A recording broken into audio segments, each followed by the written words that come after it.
It is depressing, yet exciting. I love it. Yet now I'm priced out of like everything, so I'm like, well. This is the highest high I've ever felt. All right. I was There we go. Thank you, Michael. I was in the Tilray part like 2 years ago, a little bit. That was fun, but You did what? in Tilray, the weed, it was kind of like yeah, this. yeah. It was like the first one that Tilray, the weed stock that went from like 40 to like 250 in a day, and then probably went from 250 to about 30 the next day. But yeah, it's fun until you lose, and then it's not. All right. Stonks. Preston, let's text on the side about it. I'm fine. Yeah. I'm also in on the stonks. Nate, you're in on the stonks? Yeah, I bought some PayPal today. Okay. That's no GameStop. I'm not about that life, no. So Clavius and Saru are bloody. No, I see what's happening though. It's crazy. All right, Stonks crew. You stand amongst the rubble of a long ruined fort. This music's still hot. This one's just like a little louder than the rest.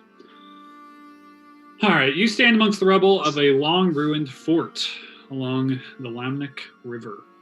Bodies of dead goblins haphazardly thrown about in the southwestern corner of its courtyard after a monster is being emerged from within them. The two bodies of large trolls lie dead amongst the rubble and destruction. Their wounds still weeping a sickly, venomous substance where the final blows from the regeneration stopping fire hasn't yet cauterized. You gather near a wooden door, of which a small creature with muddy yellow skin, a black mohawk between two elongated rabbit-like ears, a flat nose, and two beady orange eyes has just emerged, declaring himself Warbreath to be king. He looks around at each of you, fully taking in the group that just dispatched the two horrific creatures that appeared to have terrorized the small goblin fort. Some level of distrust as well as confusion on his face as he ponders his next moves. He seems suddenly unsure of his current situation, possibly being caught up in the sudden praise and proclamations by one Clavius addressing him as king. Adventurers, the world is yours. What would you like to do? Oh, great and mighty Warbreath, whose feet reach north to the mountains and south to the sea, we thank you for your hospitality in allowing us to step foot into your hallowed chambers. My name is Clavius, your humble servant, and squire to our leader, Anna Peaceblossom. If it please my lord, allow me to allow her to make a formal introduction, as I am not worthy to continue to stand before such a renowned legend. And Clavius will slip away. You see him stand even taller than his 3-foot frame can manage as he like really raises his chin and like nods at the large knight like Clavius who just announced his presence before leaving the area. You also notice as Verisara slowly materializes out of thin air as we realize she was forgotten last time. But she is there. In Halfling, Anna would mutter, "Fuck you, Clavius," as he's walking away. And would go, "Yes, it is I, Anna. A pleasure to meet you, Warbreath. I have a question, if I may be so bold to ask." He kind of like does this like bring on the question gesture. Where did those trolls come from?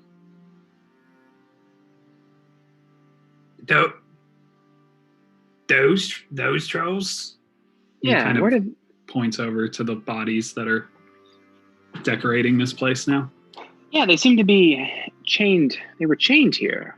Where did you get them? Well, no, they're not chained.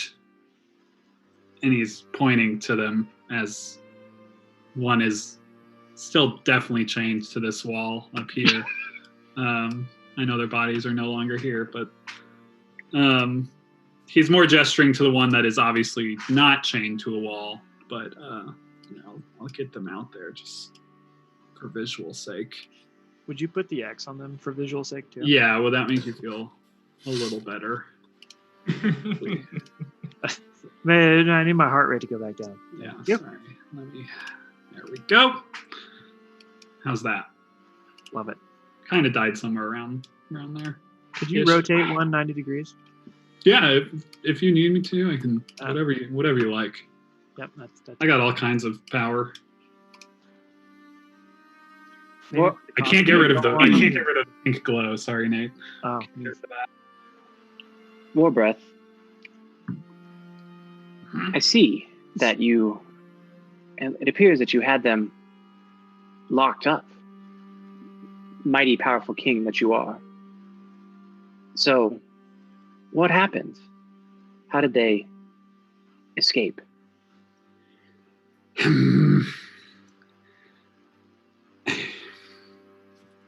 Yes.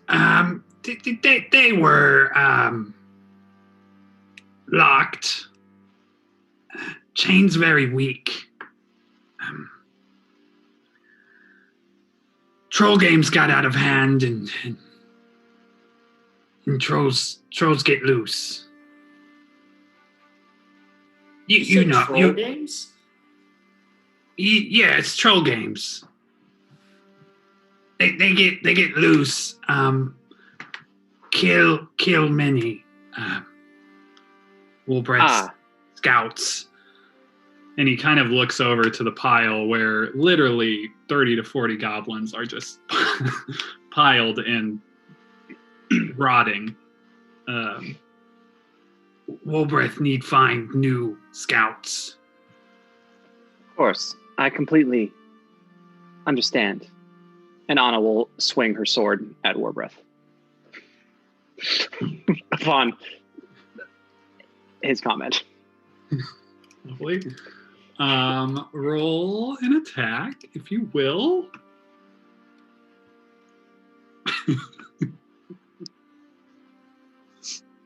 the negotiations were short. You can have advantage. I feel like he was not expecting this in this. He's moment. looking at the bodies of his scouts. Yeah. Doesn't matter. Terrible rolls. As the Talir kind of clings over him, you know, shaving his mohawk, he ducks and rolls backwards into the room and will attempt to slam the door. If Saru wants to take an attack, as he does this, you may, sir. Can I grapple? You can certainly try, yeah.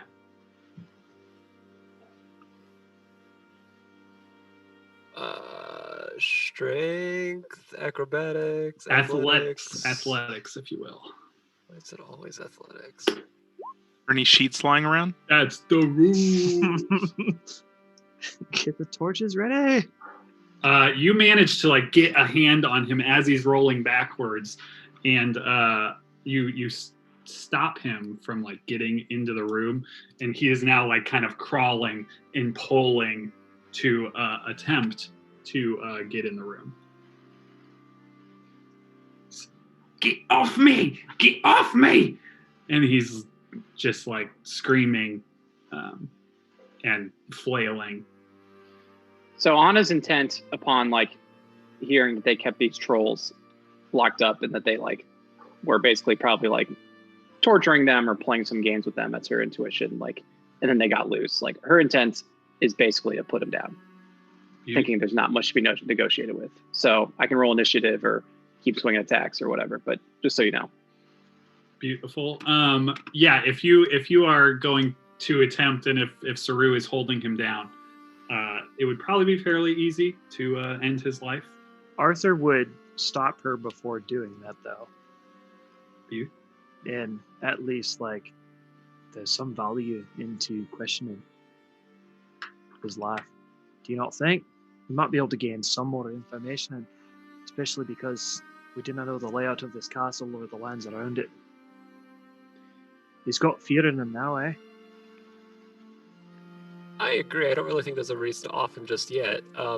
Yeah, Off me! Breath, if you, Off me! Yeah, War Breath, if you have a reason to, keep on running around and maybe enslaving more trolls, maybe you give us a second, give us a chat. We'll tell Anna to go blow off some steam outside for a second. But as you And can see, have a little little chit-chat. goblin, our leader here doesn't care for your life, so I'd start talking if I were you. Anna will nod, but not say anything. So you guys can go for. He kind of like the tension against Saru's arms as you're holding him. It kind of goes a little limp at your words.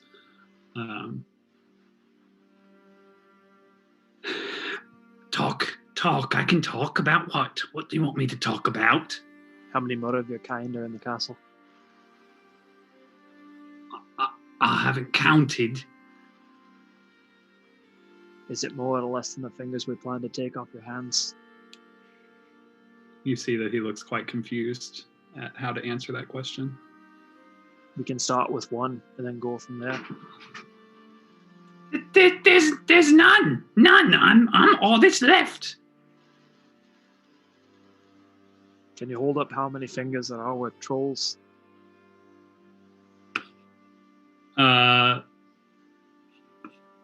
He says there were. He'd said 4 before. Yeah, Arthur's just wanting to verify and confirm that. He says 4 again. Okay. What do you know of the Chaos Legion? Of who? The Chaos Legion are an organized group in these whereabouts that have symbols carved into their foreheads. What do you know of them? He looks again confused. Roll a persuasion check. You guys ready for Here we go. Biden presidency and beyond? Here it is. It's at a -1. I will preface with that. The But- tone has been set with this one. Here we come. Nick's gonna roll. Well, Middling. Okay. Middling. yeah. That's Eh, fine. it's Joe Biden, you know? It was above 10. It was above 10. Yeah, middling. It's great. Hmm. He looks to you and then he says, "This way or this way?" Kind of pointing north and south. And he's asking who you're talking about.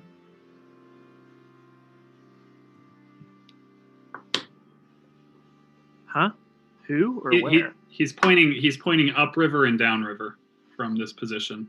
He doesn't seem to know what you're talking about, and he's trying to figure out what you're talking about. Downriver. Yes, Warbreath knows of those Longshanks you talk. Oh, the Longshanks. What about them? Nasty bunch. Aye, do you know their numbers? Numbers, no. Live near Watermeet. Where's that? Can you point to it on a map? Do you know how to read a map? Warbreath has no use for map. Sure. Do you know the Skultad? To what? The confluence where the two rivers meet? Yes, that's what Warbright said. The water's meat. Oh, Arthur will kind of like, right, goblins. Very, very prescriptive in their names. Although, to be argued, Confluence is also very prescriptive. Yes. The water's meat, Longshanks, killed many of my scouts. In the caves, then, or do they have some sort of castle as grand as yours? No castle. They live beneath the bridge. They do have visitors from time to time with cloth houses, but no castles. What do you mean by cloth houses? Houses of cloth. Cat, do you have any inkling what it means? Tents, perhaps? I got nothing. This is all on you. Or anyone else that knows this area. Could be caravans. What? Caravans. Oh. Do these cloth houses have wheels? Some. Drawn by, and he spits on the ground. Horses.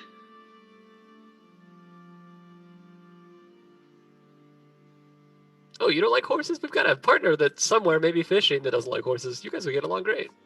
Warbright hates horses. What other things might you be able to tell me about these horse lovers, Goblin? Have nasty swords and nasty dogs. Live in cloth houses. They come visit from time to time. The waters meet Longshanks.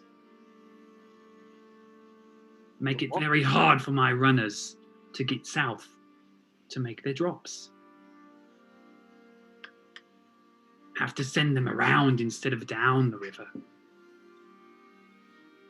You say you've got no scouts left. Have you yourself ever visited the Waters Meets and might be able to act as somewhat of a guide from here, avoiding any of their number? I've been south before, yes.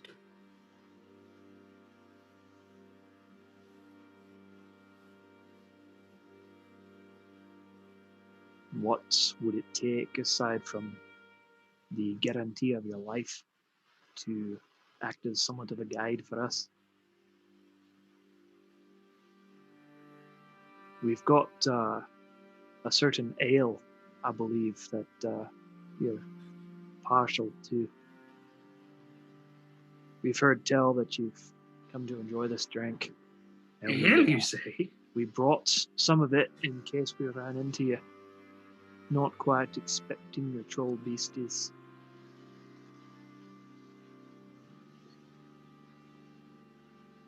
So what say you we convince our leader from cutting your head from your shoulders and taking us on an expedition to find those who live at the Watermeet? Why do you wish to find them? They're very mean. We wish to kill them. And kill their horses too. Warbright would like to kill their horses. Warbreth, do you think you might find any more of your number in these hills that might be partial to these aims as well? Warbright does need new scouts, but that would take weeks. At any kind of weeks are on our timeline, but say we give you 3 days, what do you think you could do with that? Take a long time to find my kin, as you say. Long time. Weeks. More than 3 days. There's lots of horses to be killed. Yes, lots of horses. Spits on the ground. Why don't you just lead us to them, Warbreath? Help keep us safe. You leave with your life. You can kill the horses on your own time.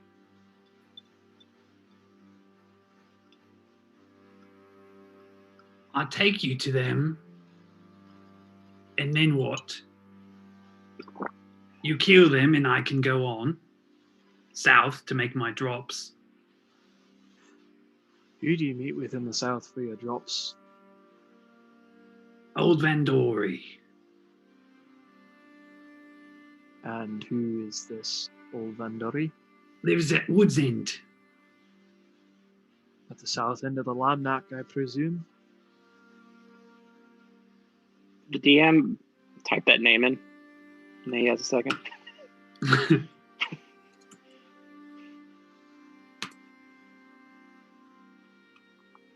Old Ben Kenobi. And I want to do a history check just to see if she's ever that name rings any bell. Yeah. That name does not ring any bell. What do you drop for old Vandori? Things. You see him not meeting your eyes when you ask him that. I'm gonna need you to be more specific, Warbreath. Peace Blossom is a bit of an oxymoron. Don't you call me a moron. Warbreath is smart. You're very smart, Warbreath, which is why you know that you need to answer this question. You're not gonna like the answer. Warbreath knows, so no Warbreath no tells you. What if I could convince our leader to leave the room? Would you tell me? And I promise, on the lives of horses, I won't tell her. I'll think about it. My lady, would you consider giving us our space? Anna will nod and walk back and is this group? All right, you wee Are fickle you beastie. still holding him, Saru? Or have you released him at this point? I probably would have released him if he stopped struggling. Yeah, he's not. He's just standing there. Yeah.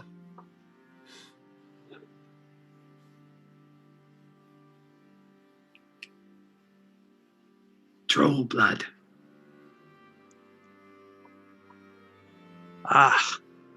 So it might seem that we've interrupted your commerce of sorts, would it not? Yes, they have plenty blood still in them, methinks. Warbreath can always find more.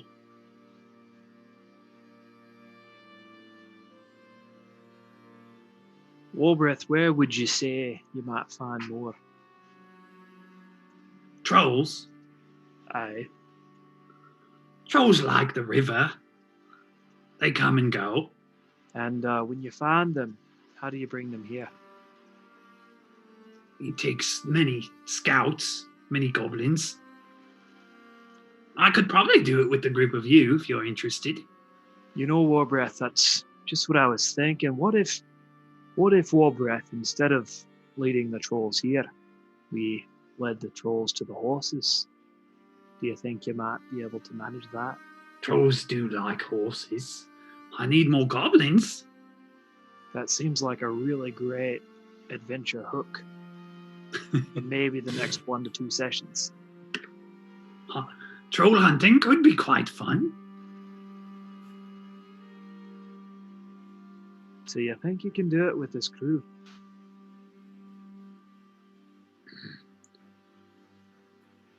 If Warbreath is king, yes. But if Peacemaker is king, probably not. The Peace Blossom's got much more on her plate than becoming king of this area. She wants to be queen of something else. So that leaves only one room for one king, that being you, Warbreath.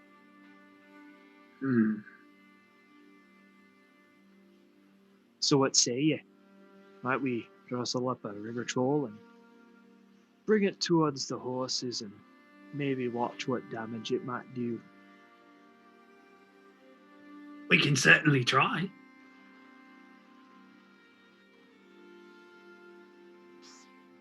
I don't know if the horses are there. I told you they only come every once in a while.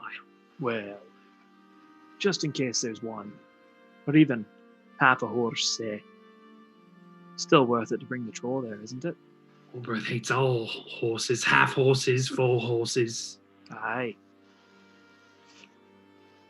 Well, let's examine and execute that hate towards a plan. Saru, what do you think of this kingly offering and inset by Warbreath? I guess I don't 100% know what your end goal is, but Well, to You're gonna kill have the to- horses. Aye, as Warbreath says, to kill the horses and mayhaps a few of the Chaos Legion along the way. Oh, yes, Longshanks near Watermeet. Aye, the Longshanks we know where they are. that are under the Warbreath bridge knows. with Warbreath Water knows. meets, as Warbreath has stated. See, Warbreath is very helpful. It's not a bad idea. I think we're going to need some time to rest up, though, and kind of recuperate after the 2 trolls that we just took on. Rest? You can rest here. Warbreath, would you mind showing us around the place? We might take a look at the lodgings and see where we could stay over for the night. There's plenty of room. 40 goblins lived here before. Now only 1. What all did you eat when you lived here? All sorts of food. Any food that happened to have 4 legs and hair on its body? Sure. We had many hunters. Haven't had many for about a week. So just food, leftovers, nothing fresh. And you can't eat those trolls. Very bad for your health. We've tried. Very well. Warbreath, is that your chambers beyond the door? Yes, this is where Warbreath sleeps. And the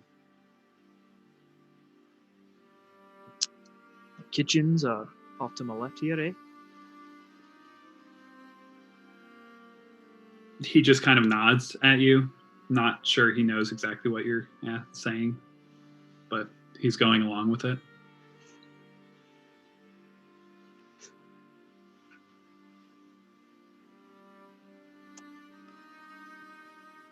Well, Warbreath, we'll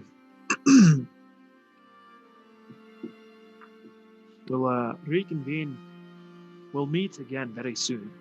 We are going to meet as a crew to talk about the trolls and all that with our leader, and then we'll be right back to you. Okay, Warbreath will be here, waiting. Let Warbreath know what you decide. If you decide to pass without Warbreath or without Warbreath's help, just leave the toll at the gate. I cannot fathom that we'd leave without you. We need your experience in wrestling up the trolls in order to kill the horses. So we'll be right back. We promise. He's just kind of starts humming to himself as you start walking away.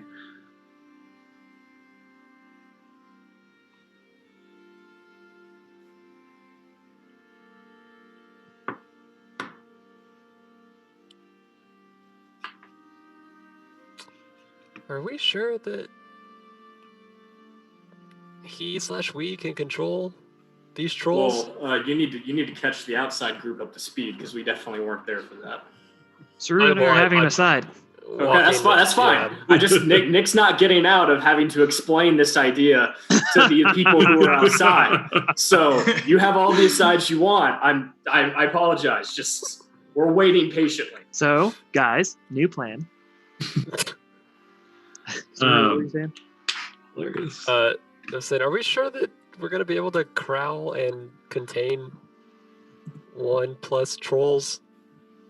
You know, I'm not very sure. I haven't spent much time around beasts such as this, but I mean, Warbreath seems to know his way around the creatures, so I would think. that yeah, but he knows- also knew his way around with 50 of his compatriots that he clearly left to die while he hid in his quarters, so... Well, I think And we're we can all- definitely not his compatriots. I think we can all run faster than him. Aye. Suppose so. Haven't you ever heard? Not everybody.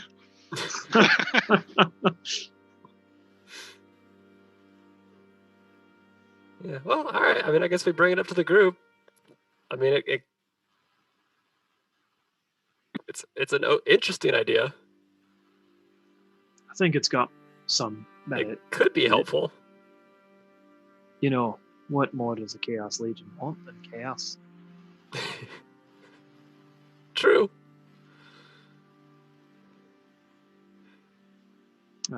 Isabel, I guess. Your Yes. thoughts? This fight with these trolls was precarious enough. I'd say we could do fine without getting more. Seems just extra danger we don't need. I think my only hesitation is if we were to somehow enact a hammer and an anvil situation, it could be tough. Yes, but that's typically when you have two parties you can control. We're lacking in a second right now. That's what I'm saying. If we find ourselves leading trolls straight towards the Chaos Legion, we very well may find ourselves in between a rock and a hard place.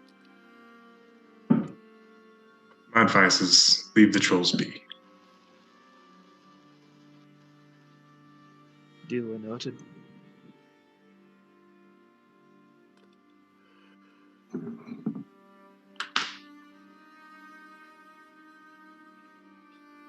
Is the rest of the crew just hanging out? Side. They're all outside, yeah. Yeah. Anna's just The blood just- from our last troll fight still very much all over us. Yeah. You guys Now are that we're all gathered. covered in blood and Just venom. painting a picture for you. Yeah. It's really Anna's just good. like looking at Clavius and is like, Peace Blossom.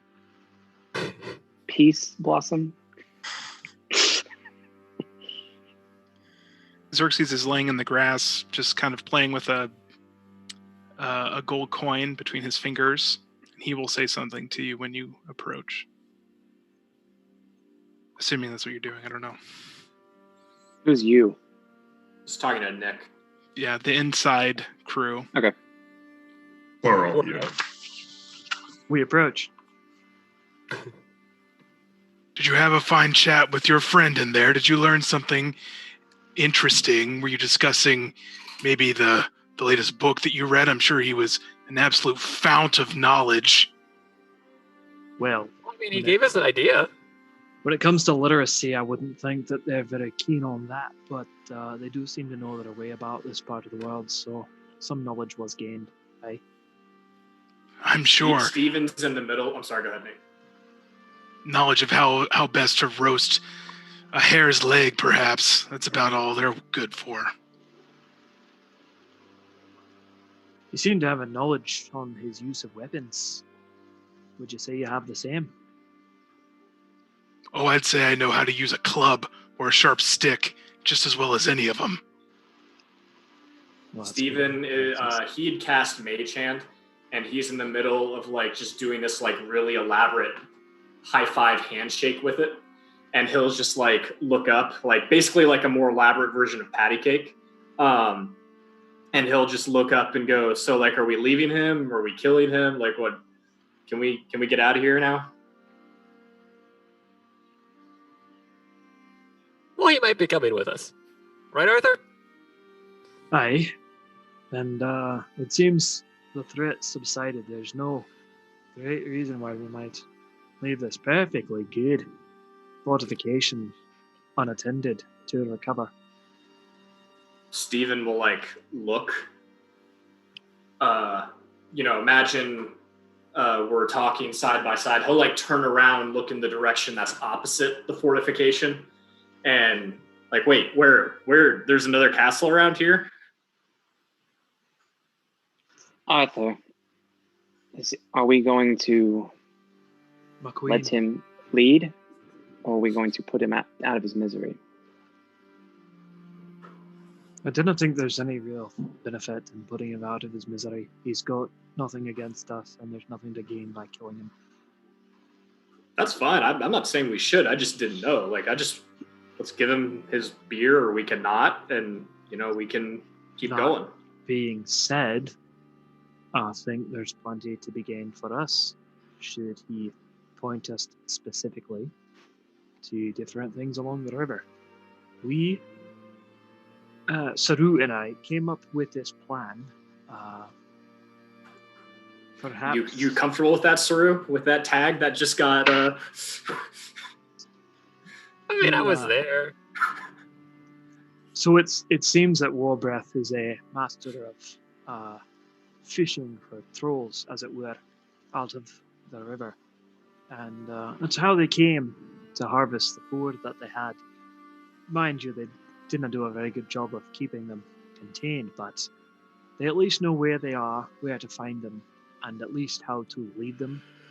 So, Saru and I thought that maybe if we were to go along the river towards the place where the Chaos Legion is, we might be able to find a troll or two and lead it towards the Chaos Legion, releasing it upon them in the middle of the night, if possible, and letting the chaos reign from there. Any of you have anything to say about that? No. When Xerxes will stand up and just say, I'm going to go talk to Fent. I believe is Fent No, here? that's a troll. Or do we leave Fent? Fent technically got left behind. Fent is here. Fent is here. Oh, okay. Okay. He did come with you. He's just not on the screen. That's fine. Arthur, if I was going to consider somebody a master at something, it would not be someone who let 4 trolls break out and massacre everyone under his command. So it seems just as likely that Warbreath would lead us into another troll fight than any benefit that could be gained. Aye, but if I were to call someone the master of something, I wouldn't label someone who could keep their blood inside their veins you the master of. I think we all have our skills and what we're good at, and I think what Warbreath could be good at is finding these things and maybe getting some of his own kin involved along the way. Though yes, while containing them he's not so good at, he at least knows where they are and how we could use them against the Chaos Legion.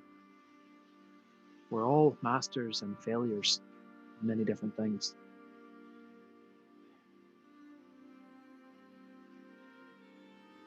Yes, but he is a certified failure of,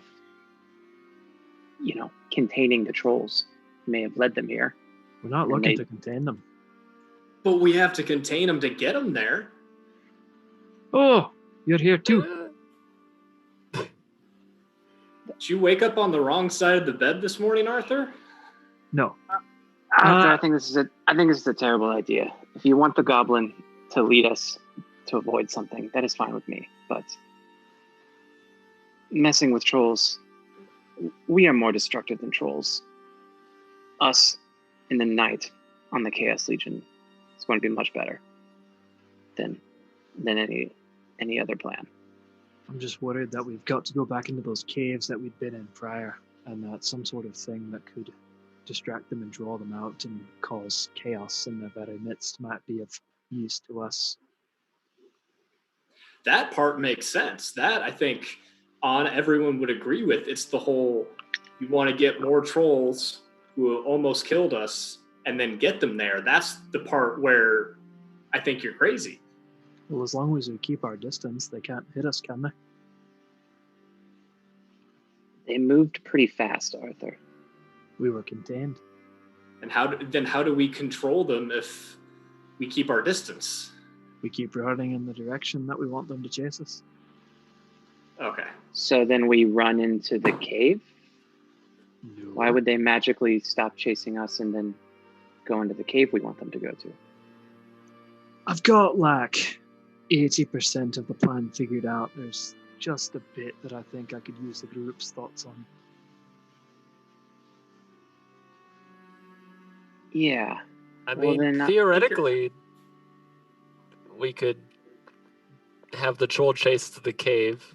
Flavius, Maybe you're- get it to chase Steven. Steven runs in the cave, turns invisible, and runs out of No. the cave. See? Would you look at that?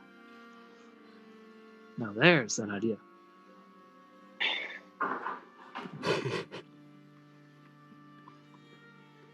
I think this is lunacy. My vote would be to just leave him alone if this is our plan. If you want the goblin to come and point us to make sure it's not a different cave, that's fine. But I'm not going near more trolls on purpose. Well, then he might be useful for that then too. He knows where they are, and we have got to travel along the river. So, whether we're in the boat or out of the boat, Warbreath will know where the trolls are all the way there. And that I just told you, if you wanted to bring him, that's fine. So, So we take saying the trolls began to chase us of their own accord. And fade to black. Oh god, so good. As you guys are talking, you may have noticed Isabel start working on a spell that you've seen her cast before, and by the end of this conversation, Isabel, your spell would complete, and people would get some health. 19 points, everybody. Ah, Feel bloody. Oh my god. still bloody. Still bloody. Slap Jesus. a band-aid on that. Oh my god. Yeah, there's still blood Alright, just that- gushing out of his ears. God. Did more than honor.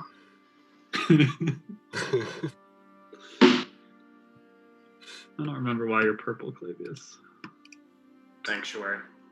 He has Sanctuary, What is that? so 1 minute spell? Is that going? Yeah, it's done. It's done. probably. Isabel, might I help with some of the healing? Ooh. Do people look good now? Clavius, that was to you. Anna's fine. I'm at 60%. Another 12 hit points. Solid. Just see the Clavius there. I think he's the only one. Can also take a short rest if we need it. Mm-hmm. So what's the plan, gang? There's a lot of plans out there getting floated. It is Sounds- 10ish in the morning at this point. It's not been very long. You're less than maybe about a day ish, probably a little less.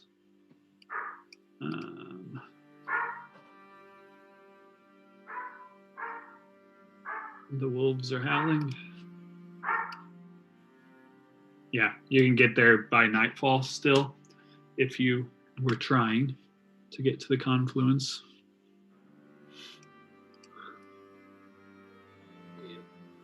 Or Water's Meet, as it's been called. Sounds like we're bringing Wood's End. Woods more End. breath with us to avoid the trolls, or pretend to avoid the trolls. We gotta pay the troll toll. Gotta pay the troll toll. Is a short rest taking place?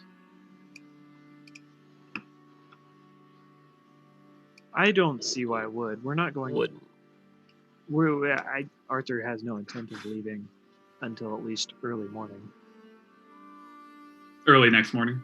Yeah. What time are we talking about now? So it's 10. It's You could 10 get 10 a.m. We have a full day of traffic. yeah, sorry, 10 a.m. Yeah. So it just kind of depends on when you want to arrive in that area. Who else wants to explore the castle? Is there that much left to explore? Barely got Yeah. to it. Anna has no interest in exploring.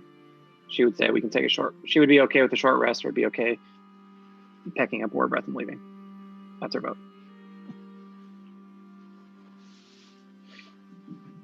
But it's a group, so what do other people think? Short rest can't hurt. I think short rest and moving on works fine.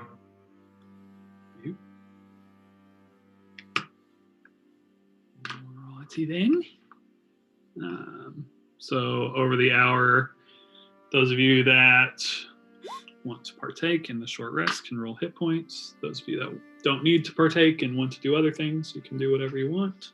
Just let me know what that is. If you want to explore, you can do that. While everyone Clavius, you get an rests. extra, or anybody who does hit dice gets an extra d6. Solid. I needed 1 point of health, and I rolled that nat 10 on the Nice. 10. There you go. There's Thanks, that Joe. natty 10. Can Isabel work on person stuff briefly? Yeah, absolutely. Okay. Anna, as the conversation breaks up, and we're like, going our separate ways, she will go, Arthur, a wise man told me that mocking a woman is like drinking too much wine. It might be fun for a little while, but the hangover is hell. And she'll just leave. You say marking or mocking? Mocking. It was a gender neutral mock. Would have applied to any gender. I don't think she thought you were being sexist. Why can't I be just like anybody mocking an Anna's going to suffer a hangover? Arthur's All she canceled. said. I'll walk over and put a hand on Arthur's shoulder and be like, maybe you should go tour that castle now. But make it quick. I think I might do that. That he does.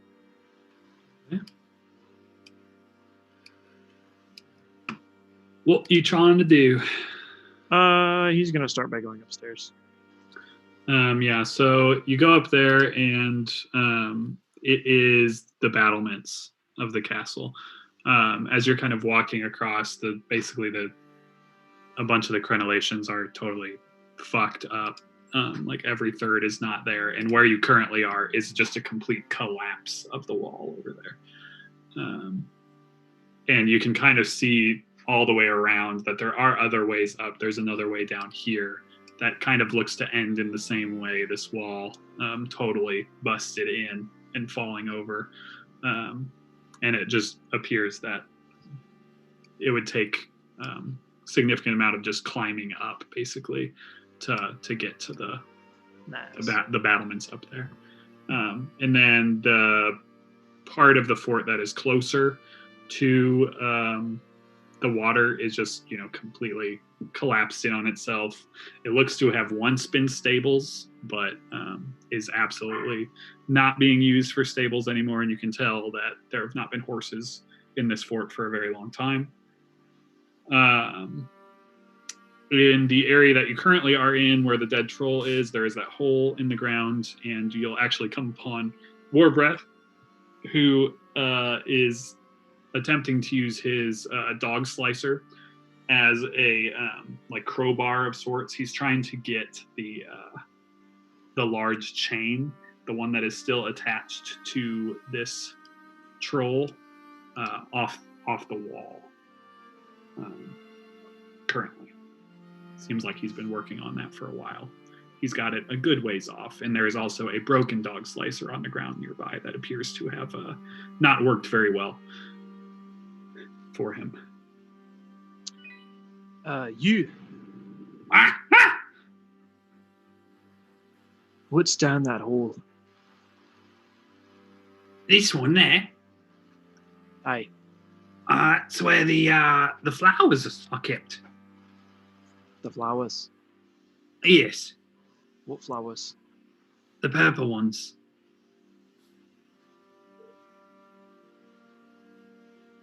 Can Arthur do like an intuition insight on anything in relation to the troll?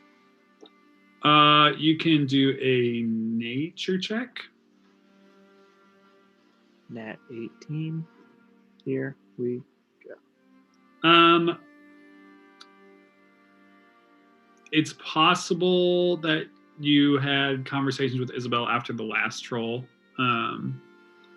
where she had talked about like the poison, the venom substance that was in the troll, and related it to possibly a flower that is known to grow in the north, known as nightshade, which is a purple flower.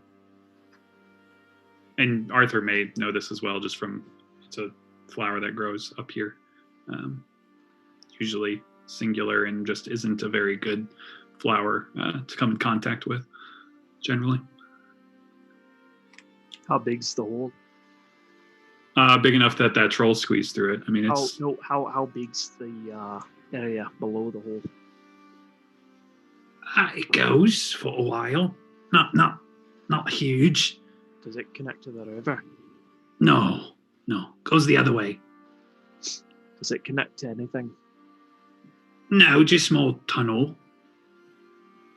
Does that tunnel connect to anything? No. Are you affected by the flowers? Me? No, I don't touch them. Have you ever touched them? Maybe once. Did it do anything? No, I'm very careful. Would you like to collect a flower for me No. on behalf of saving your life and all by a later? I remember saving your life with my torch. Touche.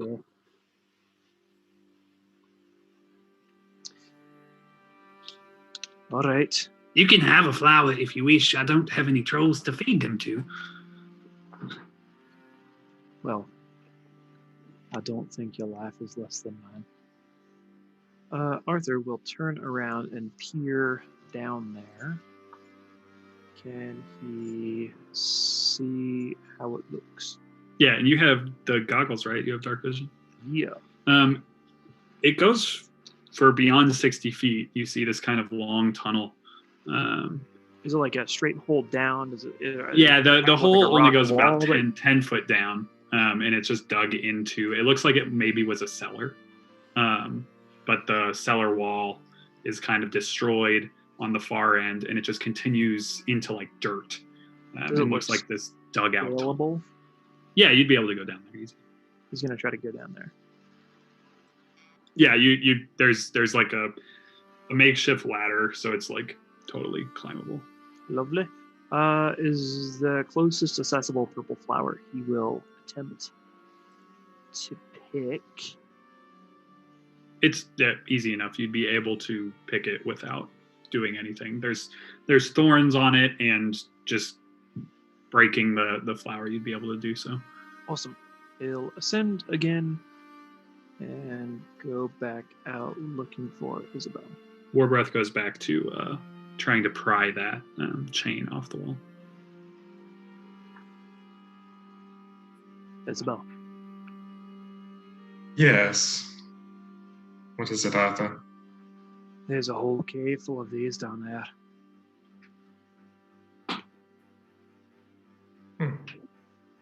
I thought you might be interested. I am. Thinking about it, I really shouldn't be surprised. I think I know why those trolls are the way they are. Can't you do anything with it? I believe I can. Can you show me? Sure. Isabel will follow Arthur. Yeah, and so as he brings you over there, you take him to that hole. Again, Warbreath doing his thing. In that room to the north, trying to get that chain off the wall. And yeah, this tunnel is probably more of these nightshade flowers than you've seen in one place. It looks like there is a mess of like crates and things that were full of dirt, and these things were being cultivated in some way down here. A lot of it is destroyed, as there was a large troll down here, and it seems that he was possibly, eating a lot of these flowers on his own accord, after possibly being fed these flowers for a long time. But yeah, there is a good amount of these flowers still down here and kind of in the back of the tunnel that goes maybe 60 to 100 feet back. Just in this kind of long dug out tunnel. It looks fairly well set up too. Like the rest of the place is a mess, and it was hard to tell, was this a mess because trolls killed 40 goblins, or was this kind of a mess before the trolls did that and it's the status quo of the place? Hard to tell. Right. But it looks nicer, like more organized down here. Well, Arthur, give me a hand in collecting some of these. We might be able to find a use for them at some point. Very well. And they collect their heart's content? Yeah, how much time you want to spend? As much as Isabel wants. Not longer than a short rest, obviously. Yeah, so I mean, Isabel will show you like the best way to harvest and like what you need to harvest. Gloves. Yeah, and like how exactly you need to harvest, like what portion you need, what you can leave behind, all that stuff. And yeah, you guys can harvest right down. Nothing.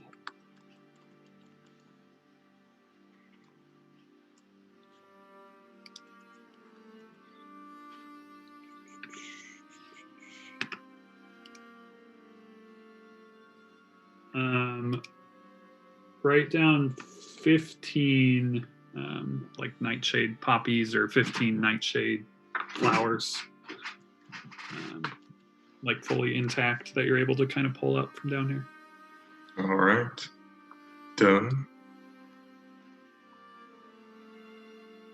And when you guys are coming back up, Warbreath, you see the chain has been released from the wall there, and he has begun hacking at the manacles that are still attached to the troll, trying to get them off the troll's arm. And you can see that like the troll's like bulbous like growths have kind of grown around the manacles a bit, and you can get a good sense that this chain may be the only one that would still be able to hold a troll, as the others have completely broken under the strain of the trolls, as well as the corrosion of their venomous blood that has just been continuously being applied to the manacles from the lacerations on their skin. So he's hacking that off and appears to be trying to ready this chain and manacle for the endeavors that he was told about earlier. Warbreath, Yes. would you mind giving that a rest a bit while we move past, eh? You don't. I thought we were troll hunting. We're going to need these. Aye, I just want to get a safe distance to watch you do your work. Oh, yes. Go ahead. And he lets you walk by. As soon as you kind of get to the other side of the door, he just starts again. Do you think the troll's blood can hurt us after it's dead? It's possible, though it don't look to be as explosive there. It doesn't seem to be hurting the creature. Just let him do his business, I suppose.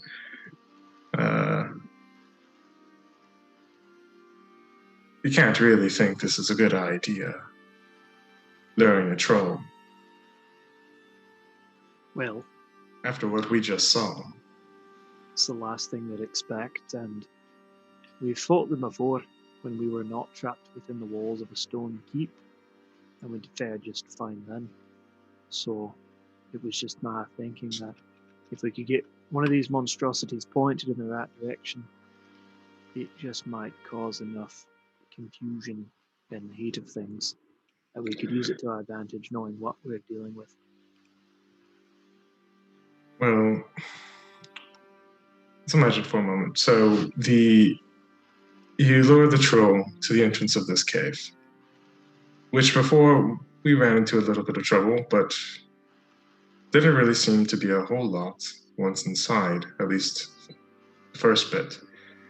You have to get it down, that original little drop we had to scuffle down, lure him beyond that to fight whatever's in there. I just don't see it, Arthur. We've got the advantage of surprise, and we do have that nifty little tidbit that Stephen can turn invisible.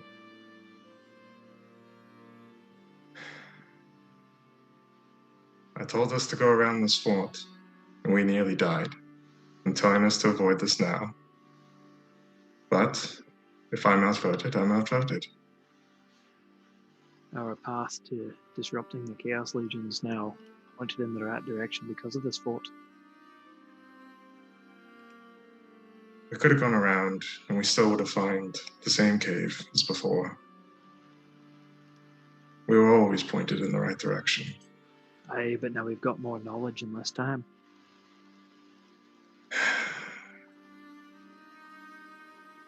A little bit of knowledge. We'll see how it works out. And Isabel will rejoin the rest of the group.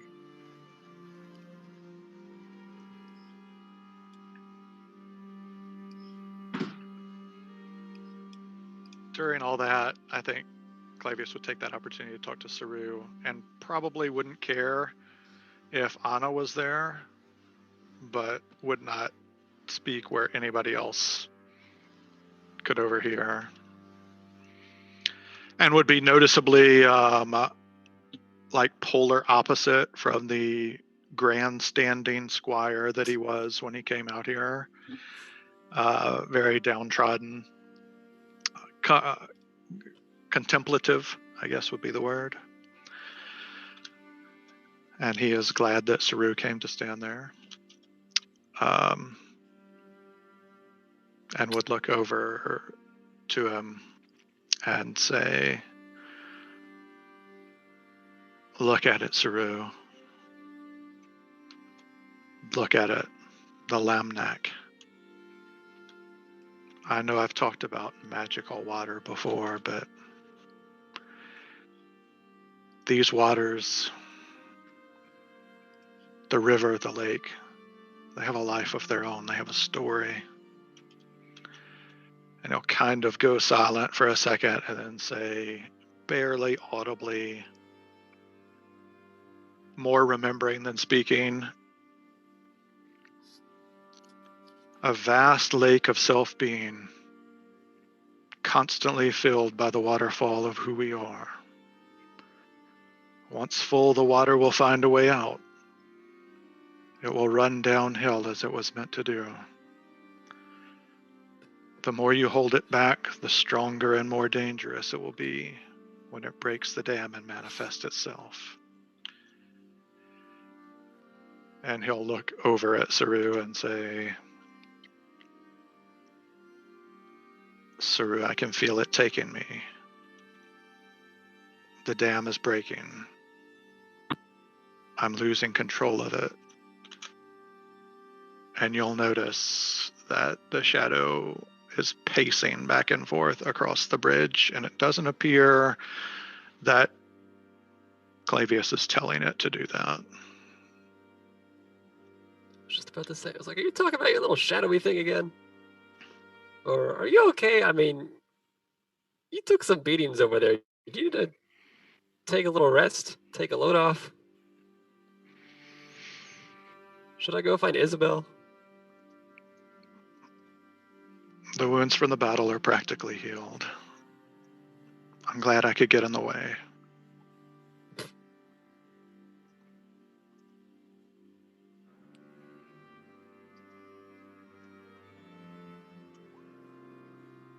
Oh, there we go. Like, use the whisper button at the bottom. I thought I did. There's a button. I didn't even really like. It's not a secret because I don't. I just was trying to be polite and not have everyone look. Whisper DM. Do you have I the see it whisper now. macro now? Okay. I had it. Khakis? Apologize. Let's see. I'll look at Clavius and say, this is the first time you've brought up kind of losing yourself, but I mean, you seem perfectly fine to me, but even if something weird is going on, I mean, we'll be here to help you out and help you through it. And why don't you just hold on to that little trinket I gave you, because it usually brings me some good luck and protection, so it might help you when you most need it. He'll smile and nod.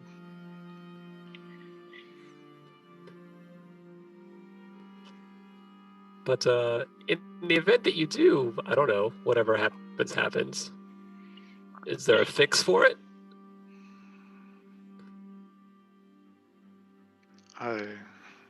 I just don't know.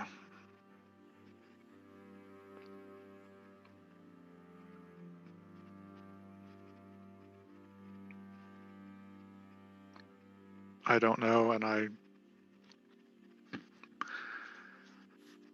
don't want finding out to put any of you in peril. But for now, things... Fillmore once told me, he said, "Who is substantial that does not cast a shadow?" Yours may be more visible, maybe more public, but in some way, everyone is struggling. He's told us that you can have some hold of it, you have some control of it, it's better than it used to be. You're making progress. And we will be here if it gets out of control. But I do not fear you. We do not fear you. And I think we can put you to good use. Never too late to become someone new, someone better, right? And she'll just smile at him. And Clavius will nod back and say, "I'm liking Fillmore more and more. And your words fill me with great peace," and kind of winks at her, knowing that he put her in a tight spot before. Not a tight spot, but a unusual spot for her.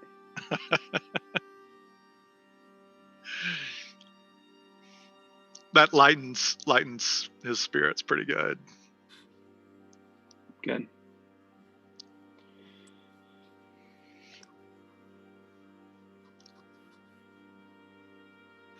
Nearing the end of your short rest, you hear the humming of a small goblin approach, as well as the sound of chains dragging across the ground. and also a box. And he appears in the doorway behind you, and he's just kind of humming to himself. And he just seems to be happy to just stand there, and as he looks at all of you, just humming to himself, seems to just be waiting to hear what the plan is, what he'll be doing next.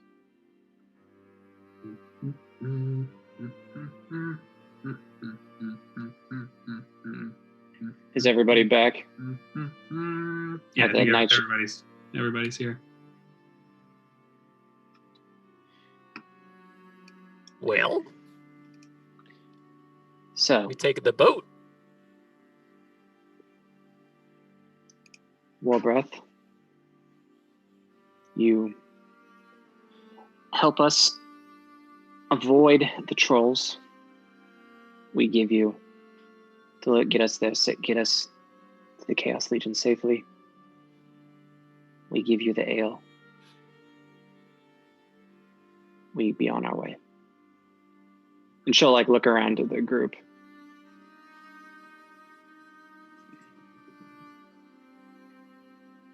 For descending. Warbreath agrees to these terms. Queen Peace Blossom. Anna will do her best Great Forge bow. Shall Warbreath bring the chains then, or leave them? It is up to you. If you want to make the return trip for the chains, you can make them. If after you drop us off, you want to go straight there, you can bring them with you. No, Warbreath won't be getting trolls on his own. Let's say you leave him then. It's a lot of work. He kind of drops the chain, looking a bit downtrodden. All right then. We will forgo the toll. Oh, of course. Generous Warbreath. Thank you for exempting us the toll. Now where is your boat? Do I have in the bag of holding? I don't know who has the boat. It's in the back folding. It's not in the river. It's in the bag. All right. Anna will pull out the boat from the... Oh, Chaudhry's foldable boat. She'll pull out the boat and, pop it open. There's a whole thing about, how Say he the doesn't key think word. that'll be big enough, and there's this whole exchange. It's pretty funny. They'll probably keep it in the movie because, people love a small goblinoid creature that's stupid and doesn't understand magic. So there's a whole conversation there that's just very funny, and the fans love it. But eventually, you guys go to the southern end of the water, past the dam and all the shit that's in the water, and get in the boat. And it's a great thing that happens as you all begin to sail down the Lamnik River. Now with a goblin. Notably, he's bringing a small crate with him. What's in the crate? Stephen will ask him. Chains. No, he's leaving the chains. He asking him what's in the crate. This is Warbreath's things. Warbreath needs these.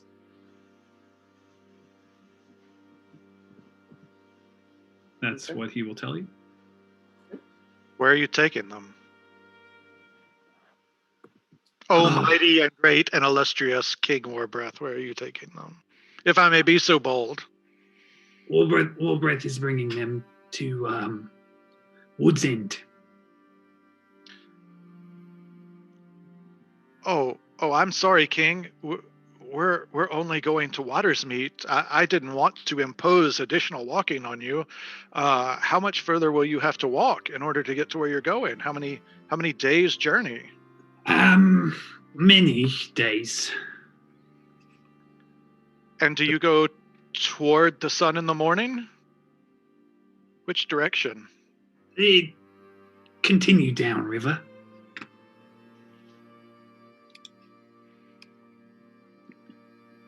Is there anything at Woods, It's the house that he just told us about. the guy that he makes the troll poison drops to. That's what he said was at Woods End. Yeah, I think Arthur and Saru and Isabeau were the only ones who heard that. Yeah, no, we didn't. I'm just saying meta-wise, that's... Meta-wise, I'm pretty sure he's talking about the crossing. Yeah, okay. All right. All right. As you get in the boat and are on your way, Wilbreth hums from time to time to himself. And 8:18 break. Classic as always. 8:18 break. I can't tell if your beer or not. We'll see.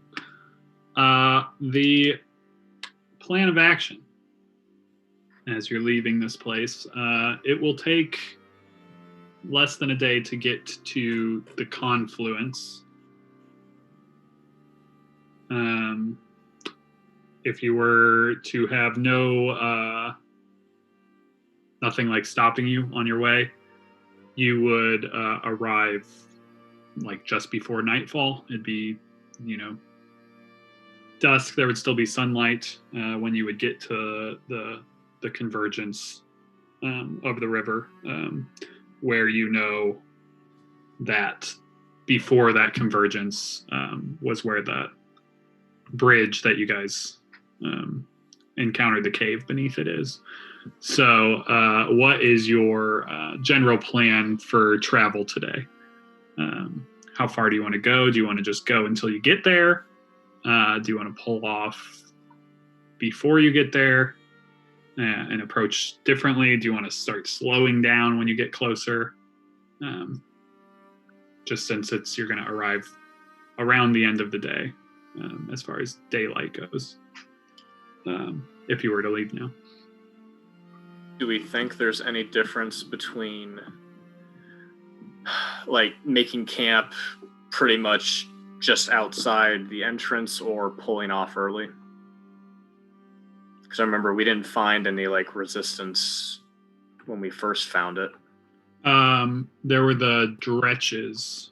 Oh, that's true. On the bridge, and then there was right. some of the dead dretches there. But other than that, that was all that you encountered, and that was like right in that area. Yeah, Anna would think pulling off a little early. Yeah. Somewhere like an hour walk. Give yourself some distance. Forgot about those dretches. That's a good call. Yeah. Beautiful.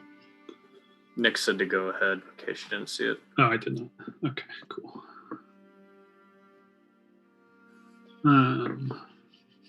Nick's playing on his other campaign where he's going to be luring a... He put a 10-minute limit on his break. It's fine, then, Stocks. He said, I'm going to break for 10 minutes. So that's my limit. No 15, no 20. And he'll be back in 30 minutes. So after, And while we're talking strategy, does anybody feel like there's a difference between just going in the cave during the morning or going in the cave at night? Anna would think it doesn't really matter because it's going to be dark and we'll be dealing with abyssal creatures most likely.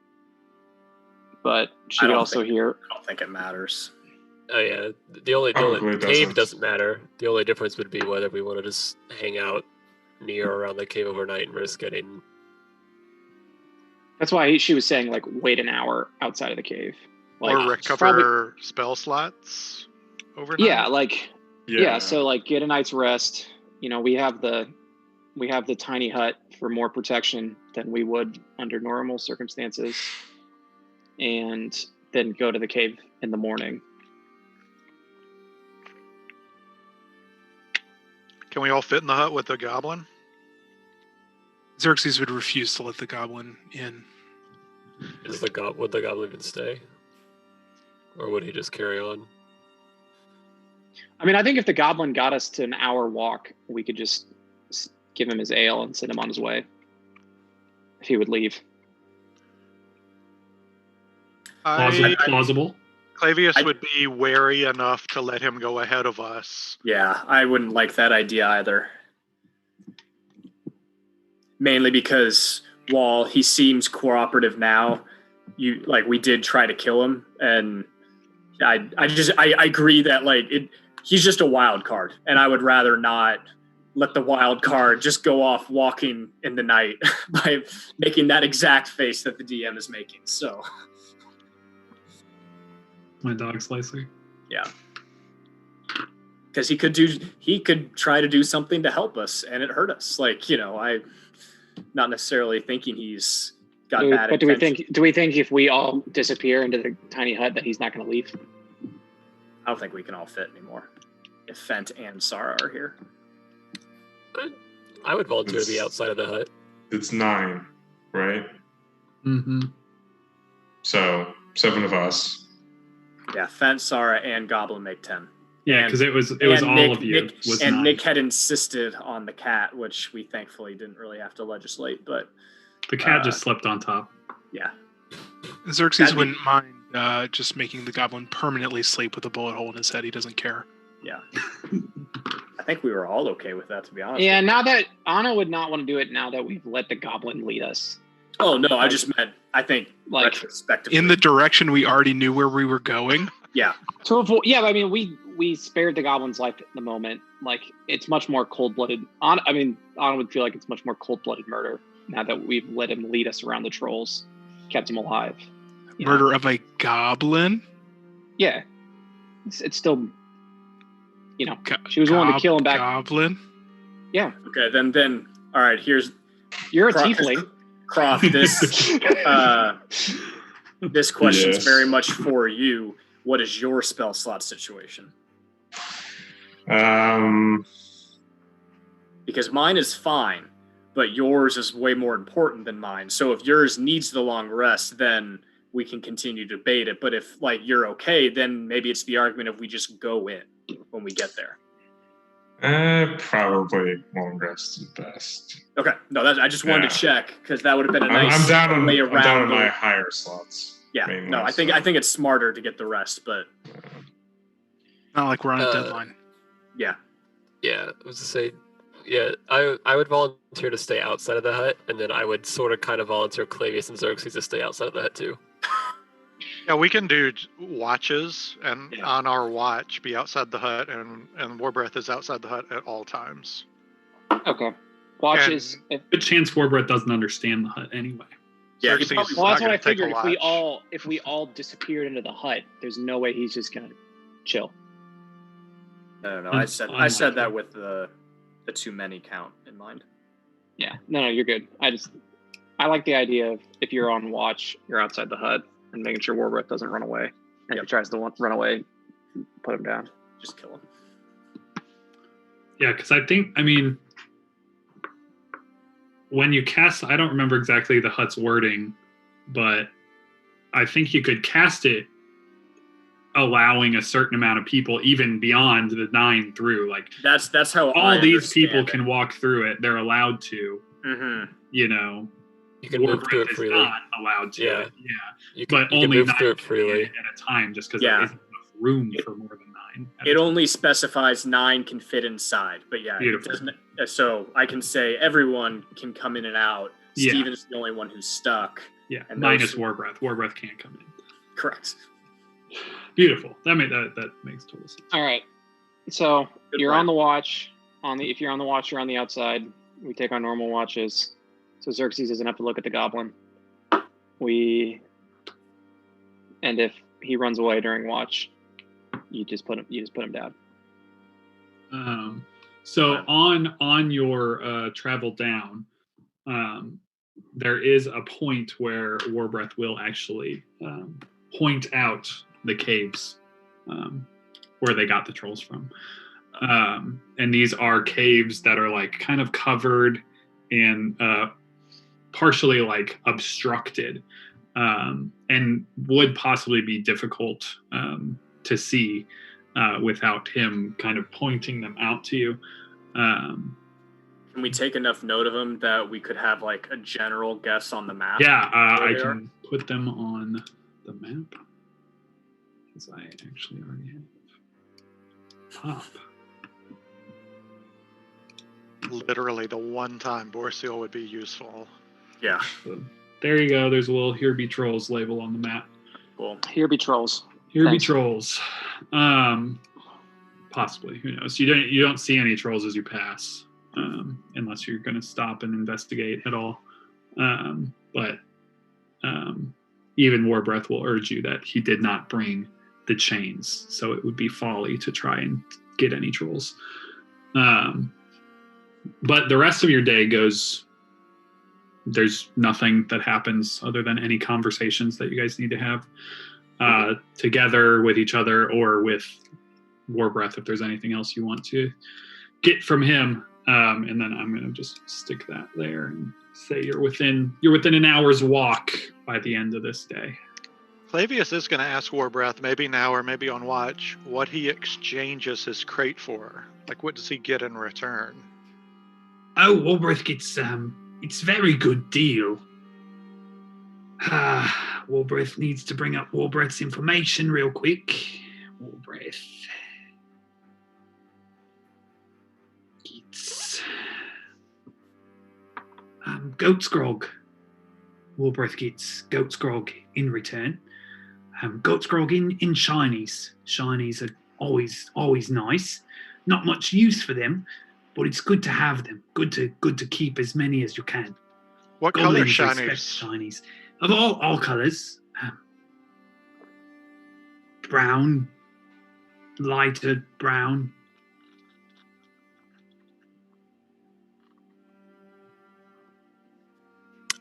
I would wait. Is this on watch or is this on the boat or is this On as the we're this walking? is probably on your way on the boat while you guys are rolling.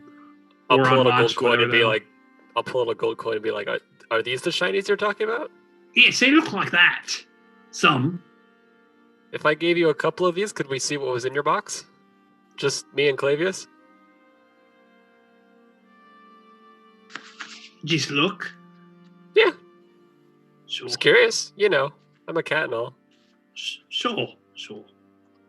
I'm sure he totally got that reference. Eh. Clavius did. Yeah, Oh, nice. he'll take as many as you're willing to give him, I'll give him 2. and he will open the crate, in which you see there are 6 like jugs that look like kind of like clay jugs, and 2 of them are like 4 of them are empty, and 2 of them are like have some kind of like mashed up something in them that you can kind of just see like around the top. And like the smell of when he opens the box just is immediately just not good. It almost smells like you smell curdled milk. And there's just like a general scent of nastiness. And then he throws the gold coins in there and shuts it. Alrighty then. And oh, great and wise Warbreath, I don't presume that I could get a good a deal as you with your way of speaking and your way of impressing people with your fancy words. I am but a simple man. Very simple. But, and Clavius kind of just grits his teeth, like just continue playing the part. But this old Vandori that you trade with, Yes. do people like me call him something else? Humans? Do they call him? Longshanks? Yes. I've never seen a Longshanks there. Oh, what type of creatures do you see there? Mostly goblins. Is old Vandori himself a goblin? Oh no. What is he? She, you mean? Oh, of course, my mistake. I'm very simple. I didn't know. Old Vandori is just old Vandori. Longshanks, extra long.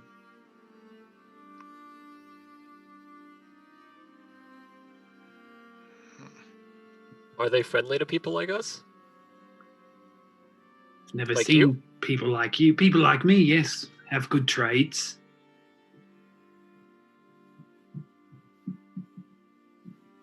You trade gold for looks in this box.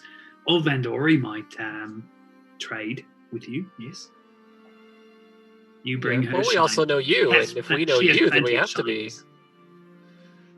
shinies. She has plenty of shinies, so maybe you need to trade something else. If we ever met old Vandori and said we knew you, would she know who we were talking about? Oh yes, you'd get very good deals. Old Vandori loves Warbreath and the Stinkwater goblins. Well, then I'm glad to have made your acquaintance. Yes, we are very lucky to have met you. You are very lucky, yes. Warbreath didn't even charge you a toll.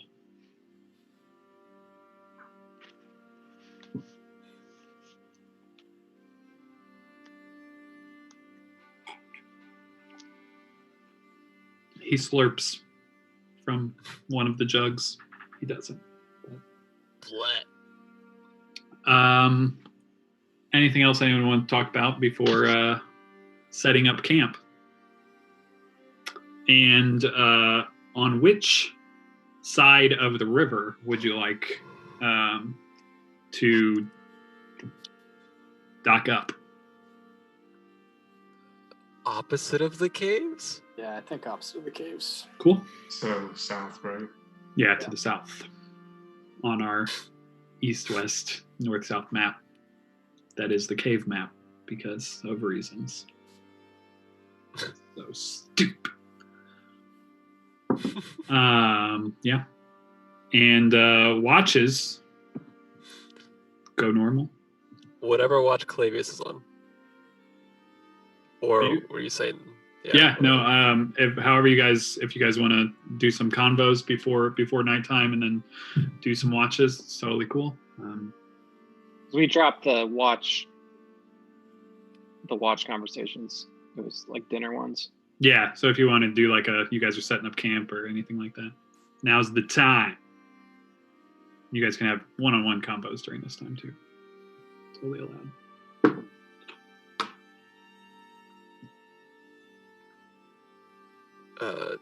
So Clavius, what happens when you lose control?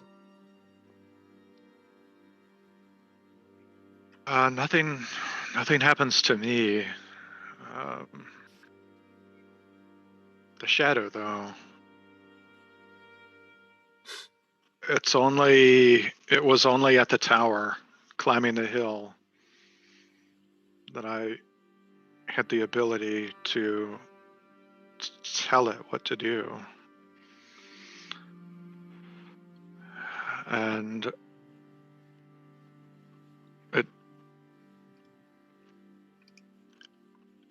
before, the only thing I could do is get away, outrun it, outlast it, try to fight, try to win, try to control, but only now does it obey. But it's like with every command, there's another coin added to the scales, and it feels like it's tipping. Well, perhaps you just don't use it as much?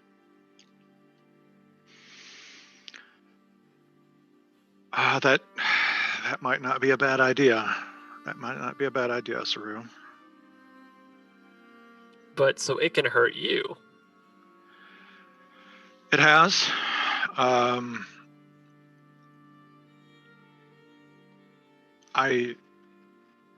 such a valuable ally, it has taken so many hits.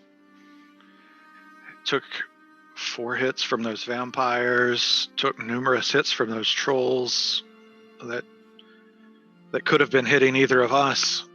I hate to not use it, but I don't know what the cost will be if it runs amok.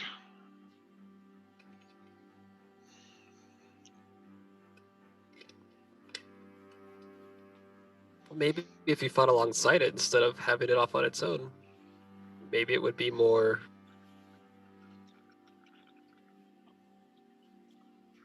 less likely to take over. And it shouldn't be soon. I shouldn't have alarmed you.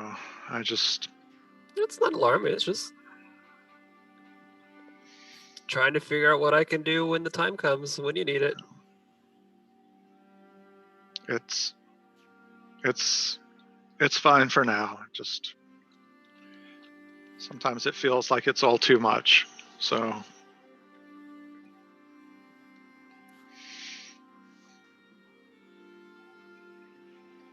what do you say we break into the old toll ale? Huh? I knew you couldn't leave that alone. Did I specifically tell you that wasn't for you? Do you know what the rate of return on a free cask of ale is? You? Literally infinite. Literally infinite. Well, we need another bar, though. You know, I don't think we're gonna have a good leaderboard with this group. It's gonna be like you, and that's it. And Fant. Fant raises a glass, Very true. sitting on the shore. But yeah, I would join for a sip cup if you actually pour it. Which we would have to go get it from the bag of holding. Which Anna has. Yeah, actually, I don't think Clavius would do that in front of Warbreath since this is on watch. Well, I thought this was just around. This can be at any time. Okay, gotcha. Is it canon that Saru drinks from a sippy cup? Is that what I just heard? No. A sip, a cup, a sippy cup.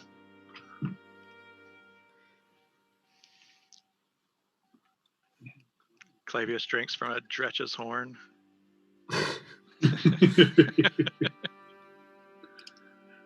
Yeah. Steven, as we're like setting up, is going to specifically talk to Xerxes. Say, so I didn't really get a chance to ask. So you can fly too, huh? Yes, a little bit. That's really cool. Well, have you always been able to do that? No, I was never able to do that before. It's not a tiefling situation. Before the burning? Yes, before the burning.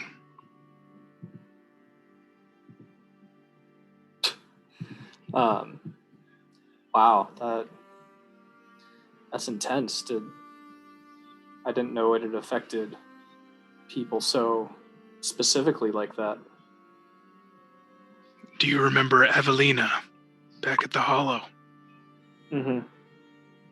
Her appearance didn't strike you as strange? I mean, I guess it did. I didn't really think about it. I've kind of got a warped perspective on what's strange and what isn't. That's true. I'll give you that. Well, she, myself, others, when the burning happened, we found ourselves afflicted in this way. I mean, that's kind of a cool affliction to get. Perhaps from the outside. But if your appearance suddenly changed for no apparent reason, out of the blue one day, what would you think? Oh. Yeah, that's a pretty good point. I do not know why I was chosen, if I was chosen, for what purpose. It seems that the gods are dead. They could just be one final act of toying with mortals. Perhaps there's a purpose to it all, I don't know. I hope by being beyond the wall, I can find some of the answers to what I'm seeking.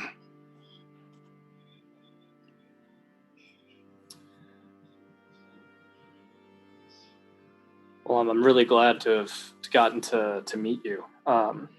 He'll like beckon him to like, come a little farther away from the others. And like he'll his voice will go low and he'll say, so you know how a week ago that member of the Unseen was with the Chaos Legion coming for Isabel and myself. I was there, I remember. So I need you to promise me something. And what would that be? I didn't ask Honor or Isabel because I'm worried they wouldn't do it, but I need you to promise me that if we get captured, you won't let me live. He takes kind of a deep breath.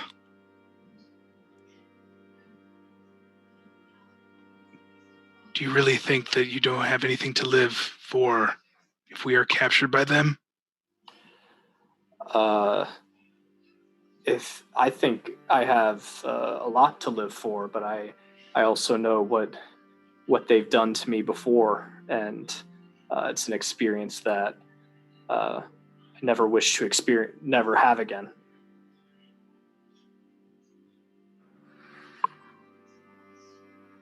I certainly don't make it a habit to take innocent lives, and I'd much rather fight like hell to save you from your plight. Oh yeah, I mean, like totally. Like I'm not just saying, first Stretch shows up and like boom, down goes Steven. Like no, of course not. I'm just saying, like if it looks like the cards are down, so to speak, I cannot be captured again. I'm sorry I'm being so like weird and vague, and I know this is a lot to ask, but it's a fate that I cannot go through again. If worse comes to worse, and I find that is the only way out for you, I shall do what you ask. Thank you. And Steven will look like visibly relieved.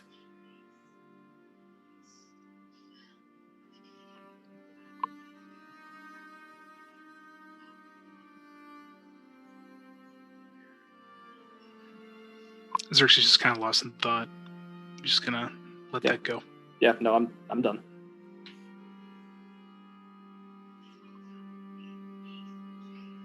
Anyone have anything else before our watches pass?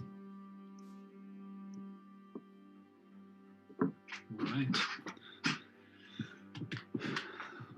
My presumption is Nick is going to ask for a retcon. But if he misses it, he misses it. At this point,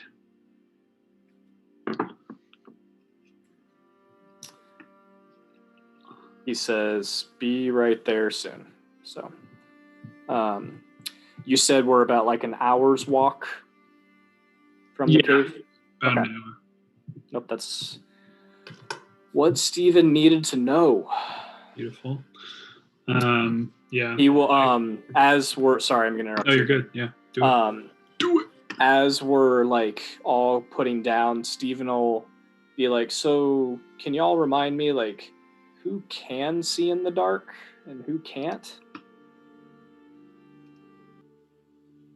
I believe Arthur, Isabel, Clavius cannot see. Arthur is good now. Arthur has the Goggles of night. gogs, so he's good as far as that goes. Did I miss anything? That he is. Why isn't my ship? We're running away from trolls. Good. I see on the map. Here be trolls. Can't wait to recap. You stayed back to watch our back and make sure we got away. Yeah, we had you get out of the boat. Okay, And you're stay. running from trolls, and the rest of us are just Were you sipping guys on the XP cocktail, watching. farming without me? Yeah, Anna really wanted to get a little more XP just to make sure that she's going to level up. Just to make sure. No, that Warbreath did point out the troll caves where he got the trolls. So now that is on your map. Are you guys happy? You guys happy with Arthur? And we just right now everyone is resting, long rest, about an hour's walk to the cave.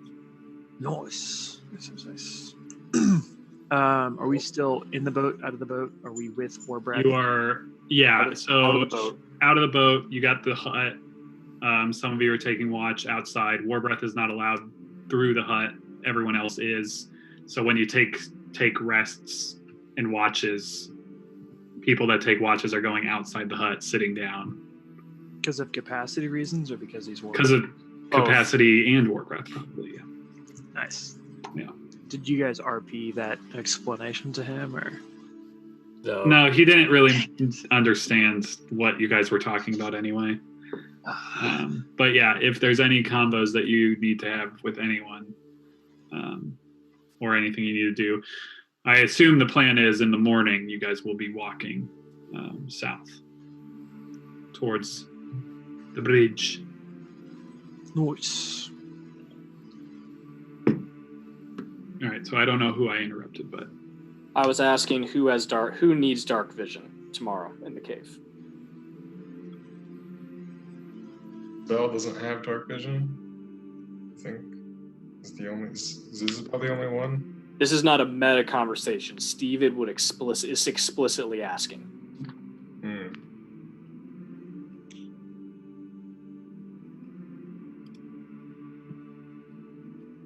Flavius. Well, Sorry, I wasn't listening for a second. What? Steven would ask. I'm before telling we all Steven that went you down. can't see in the dark. Oh yeah. I can't see in the dark. Okay, there. I was like, you're really slow to speak up here, Will. I'm pretty sure this has been a problem in the past, but this is a canonical problem. Canonically, the wizard is asking if you need help seeing, and you're just like, oh no, I'm good. Can't see, no armor. Blind as a bat. Okay. Don't tell the cat. Which one? All right, so I presume Steven will be casting in the morning. That. Oh yeah, people. Steven's going to be doing lots of casting in the morning, and that's why Steven is asking these questions tonight as he. Just let me know when all you're going to cast what stuff, so I can set up tokens the way they Yep, need to be set up. totally. Beautiful. Before again, so once again, Steven is asking these explicit questions. Beautiful. Because there's so many of us, and it didn't really seem to work out like we hoped it would in Bray. I don't think we're gonna need anyone to be invisible, right? I think we're going in arrows blazing and asking questions later. The one D&D group that can say guns blazing. This is true. Is this one. yeah, I don't think we're taking the stealthy approach. Okay.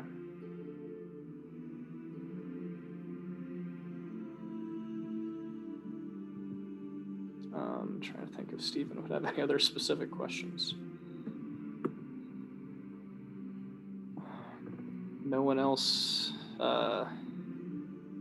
Fent left her thieves' tools back in the hollow, right?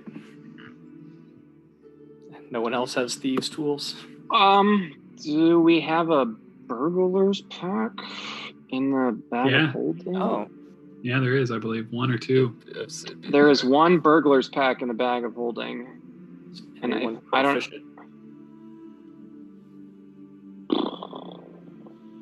This can be a meta question. I don't care.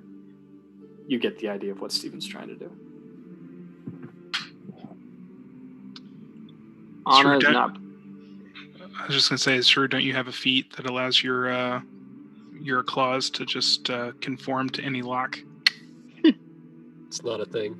Did you guys say that you have a sworn. troll, or no troll? No troll. No. No troll. No trouble. Okay. Sorry. So no one has the proficiency with thieves' tools. Nope. Need someone to take that rogue level. No, All right. Well, I'm good with my hands.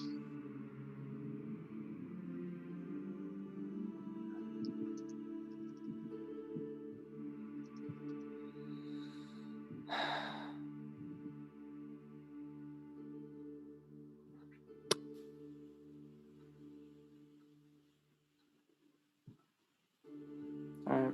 Steven's done asking questions. That's fine. I What's mean, you can use thieves' tools without the proficiency. You probably just can't add your proficiency bonus to it. Mm-hmm. It would probably be It's a real Dex. crapshoot. a dex. I mean, if it worse, Anna would say that she could try with thieves' tools. Trying with thieves' On- tools is better than trying with nothing. Yeah. She could try with thieves' tools. Said the nun to the priest.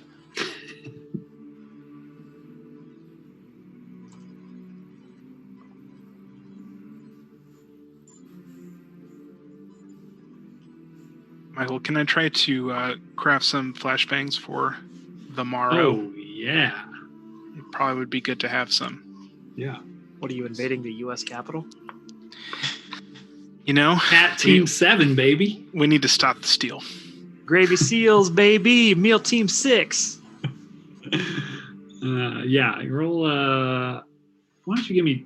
Let me see 2 tink checks. Let me see 2 tink checks. That's what I'm thinking. Oh my god. Okay. Damn it. You have 2.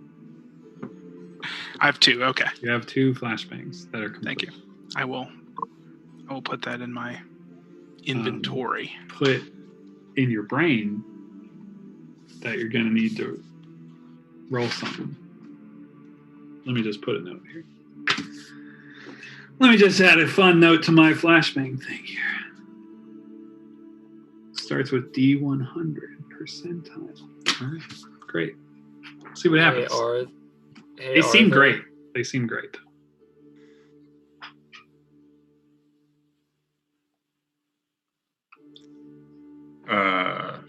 Saru's talking to you, Arthur.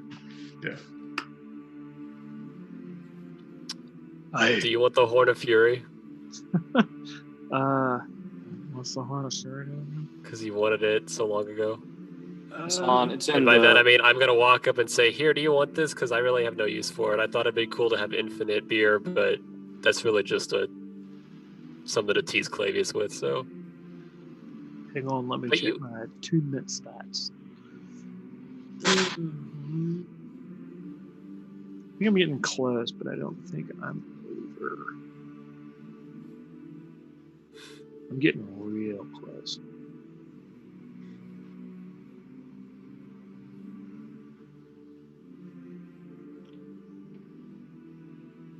Don't think the goggles are attunement. They're not. The spear is, I know. The quiver probably isn't. Less close than I thought. I've got so much shit and You none. got a lot of you got a lot of magic stuff. It's not attunement. That's the way to do it. Don't you all just keep bringing me magical items? I'll bring them into the fold. The horn is attunement. it is. Aye. Why don't we think that this is better used by Clavius? I don't know. I just remember you wanted it when we were taking it out of the box. Or wherever we got it from.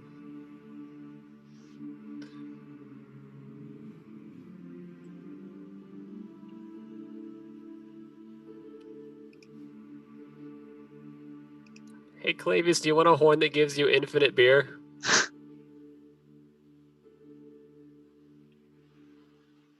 Normally, Clavius would say And maybe yes, allows you to cast spells? A but spell? he's also very aware of the fact that he is skirting right on the edge of his encumbrance levels. So he's going to say, maybe when we get back to town, if nobody else wants it. Just throw it in the river. I'll attune to it then. How about that? All right. Saru attunes to the horn of unceasing fury. Isabel is Yeah, going give to it work on Warbreath. potion stuff as well. Give it to Warbreath. All right. Warbreath is still with us. He is. I'd like to Yes. ask him one more thing. Isabel, feel free to roll your reg checks.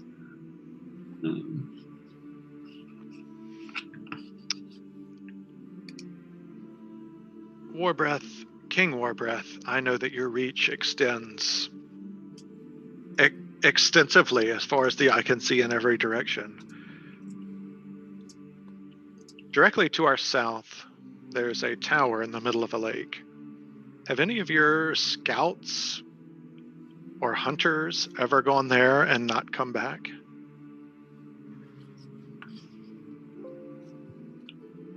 The tower is very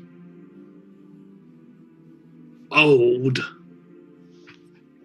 The water is funny. We've not got in. We've tried to climb the outside. Very tall. Taller than it looks. My scouts go places, many don't come back many of the time. Not all goblins are as smart as Warbreath, or as clever, or as good at scouting. So, it's not surprising if Warbreath loses scouts on missions often. We just replace them.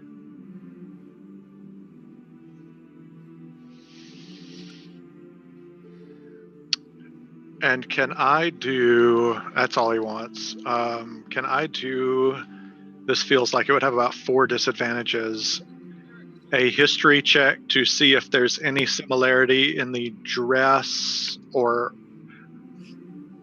jewelry or anything between the goblins and Warbreath's pile and the goblin that fell out of the handy haversack. Yeah, roll investigation. That seems fine. A straight investigation roll. You can't fully remember exactly what that goblin was wearing. You guys kind of discarded it rather quickly.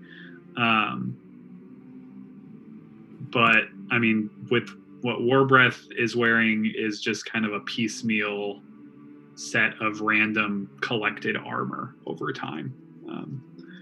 And yeah, you don't remember taking quite a good look at all the goblins that were around, the dead ones. You know, a lot of rotting corpses, so it's hard for you to tell. With that 8.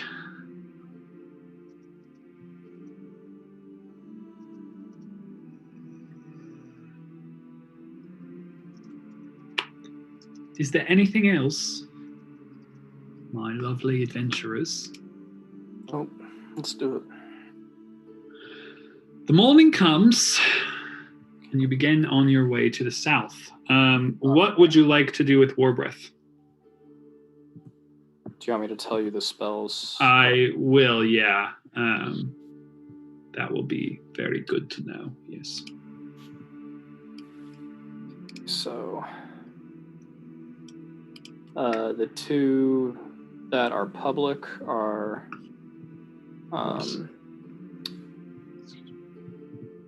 I would have done the thing that I normally do each morning of take advantage of the short rest opportunity. Yeah, absolutely. And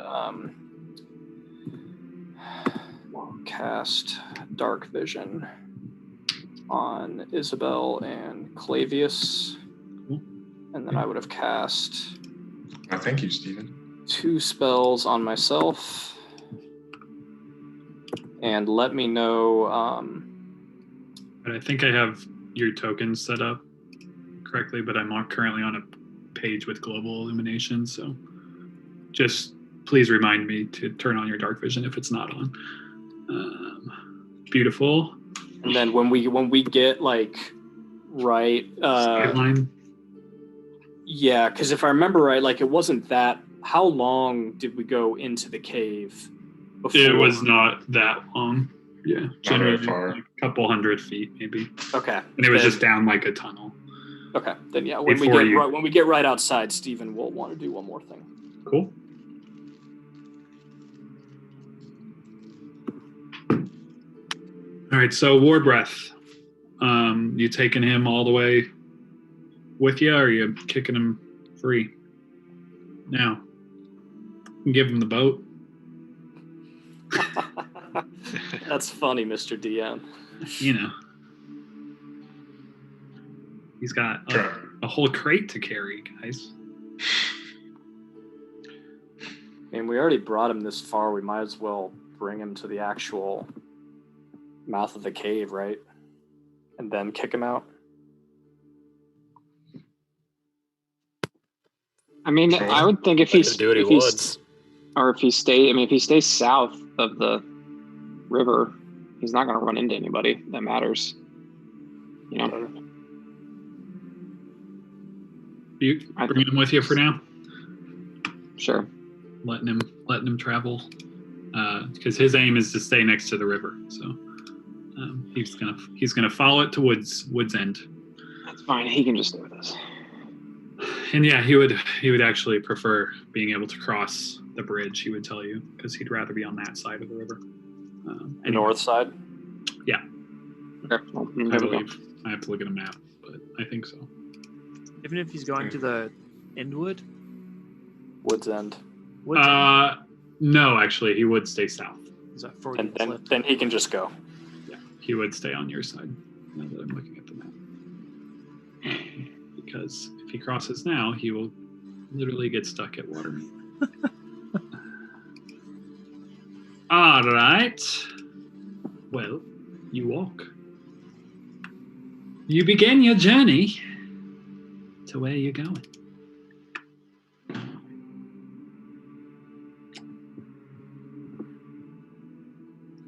And after, I don't know, 30, 40 minutes of travel near the edge of the Lamnik,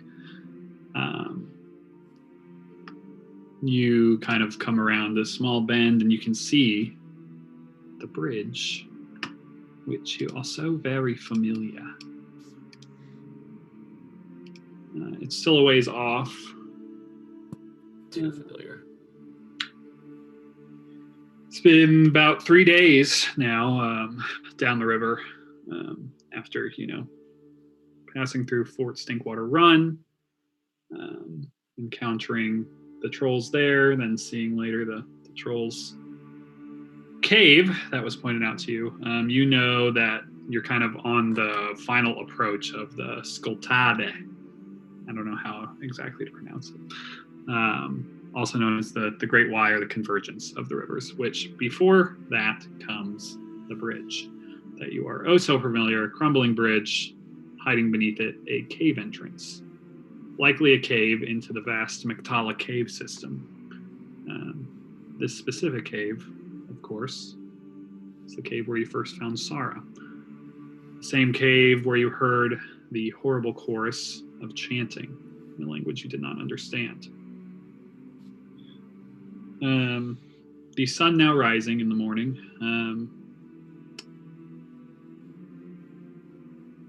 And you see some things. I'm going to move you to a new map.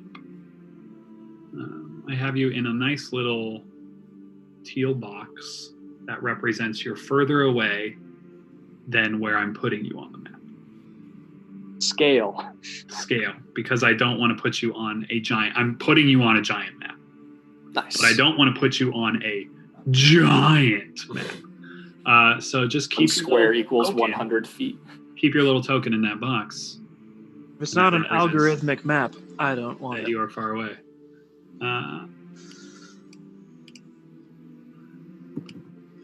you might have to zoom out. Or you might want to. Oh my. Been here before. Ponies. We're going in circles. Oh my. You see some things as you're approaching, other than just the bridge. You see tents in the distance to the south, and you know that this is a Nick setup map. So south is actually left. Gone. But you see horses, you see wagons, and you see tents set up to the south of the bridge. Thank you. I need that. That is very helpful.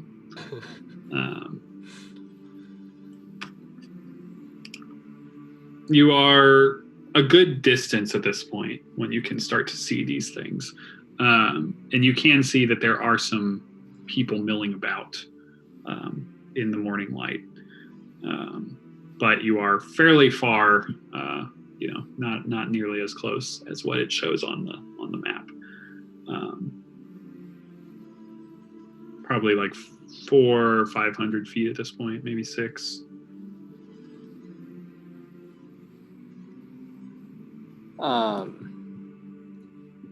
Stephen would like to make a perception check. Lovely. Stephen You is. whispering still, FYI. Oh, whoops. My bad. It's an 8, if anyone's wondering. That was a really bad check. Because I can clearly see that one of the tents is black. Black cloth. There is. Stephen is looking for any like banners or like armor. Yeah, from this distance, there's kind of just a lot of stuff in your way. You do see that big black tent. There are no banners like hanging anywhere. There is no flags flying. And you've just seen kind of like figures passing. It's hard for you to make out at this distance if they're what they're wearing or anything of that nature. From what you see currently, the wagons are parked kind of right in front of the tents, and just it looks like the camp is just getting like moving basically, as far as like people milling about. They're all just waking up. Slow start to the day, it looks like. Michael, what does a spyglass do? Advantage on perception checks from distance.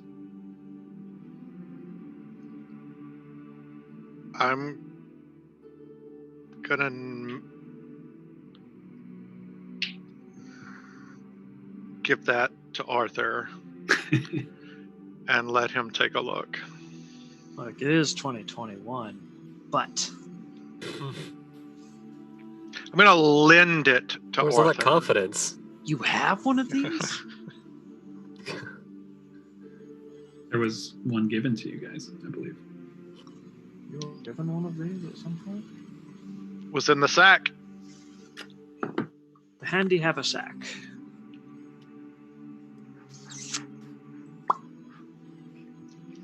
Is Warbreath still with us? Yeah. What's does he have a take? Or Stephen, I'll ask. Are these have you seen this here before, Warbreath? Yeah, as Warbreath's walking along with you and you start to point this out. Arthur kind of like Yes, this is in this the is eye, the hands this it off is to Warbreath. the cloth houses over there. They come from time to time, yes. As I told you already. Do you know where they come from? Oh, not here. They come from somewhere else and then they are here. And then they go back to somewhere else. You are wise, Warbreath. Did they come in the morning or did they leave in the morning? I don't know when they came. They're here now. We're here now. Yes, we are, Warbreath. We came in the morning, so maybe they did. That's quite possible.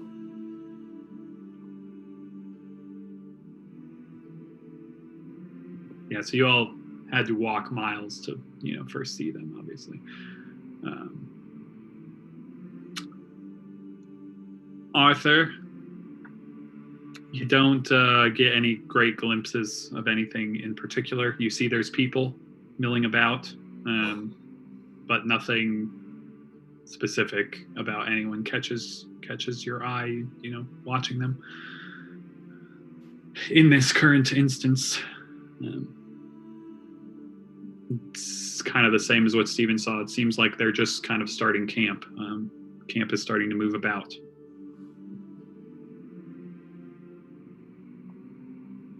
Did we get a gauge on rough order of magnitude numbers?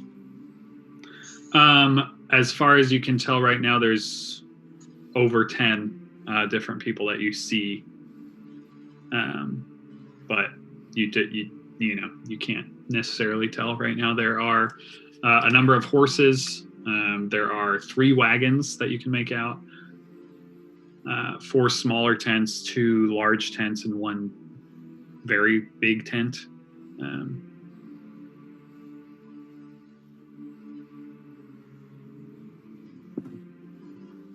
But you've also only been watching them for 10 minutes at this point.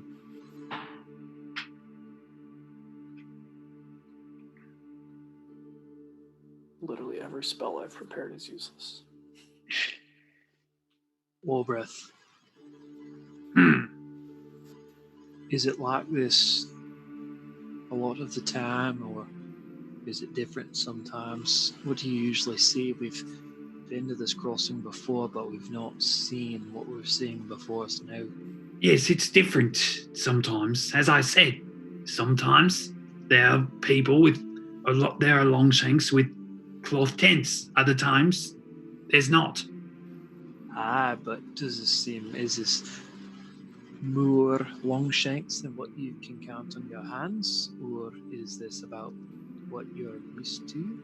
I don't know why you're not looking through that glass. You can probably see better than I can. Well, if I gave it to you, do you think you might give it a look and let me know? Just to borrow, not to have. Steven, can I take a look?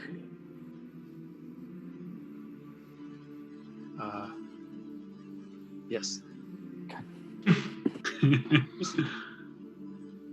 What are you looking for, Steven? I just want to. I'm looking more at the big black tent.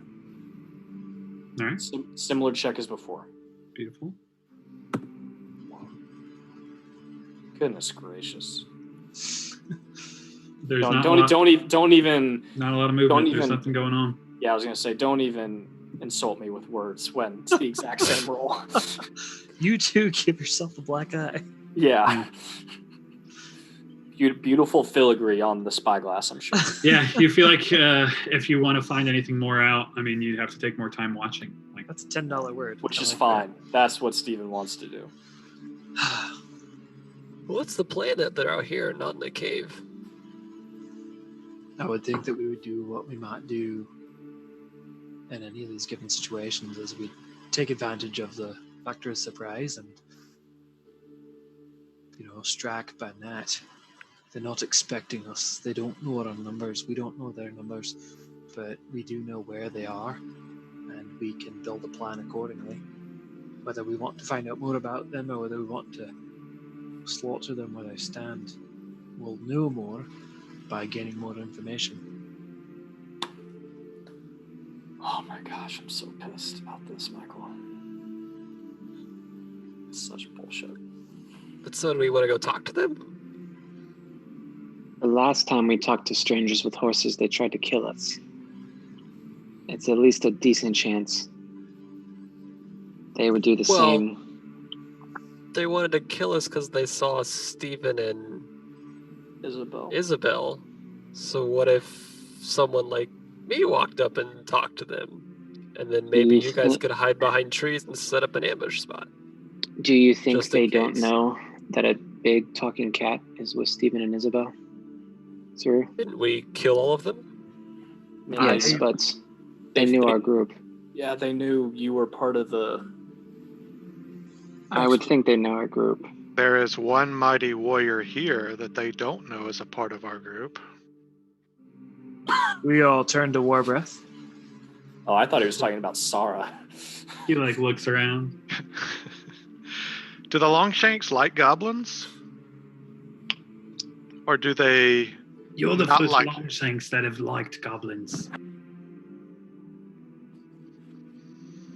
As I said before, many of my scouts have died by the hands of the Watermeet Longshanks. I am here with you to kill them and their horses.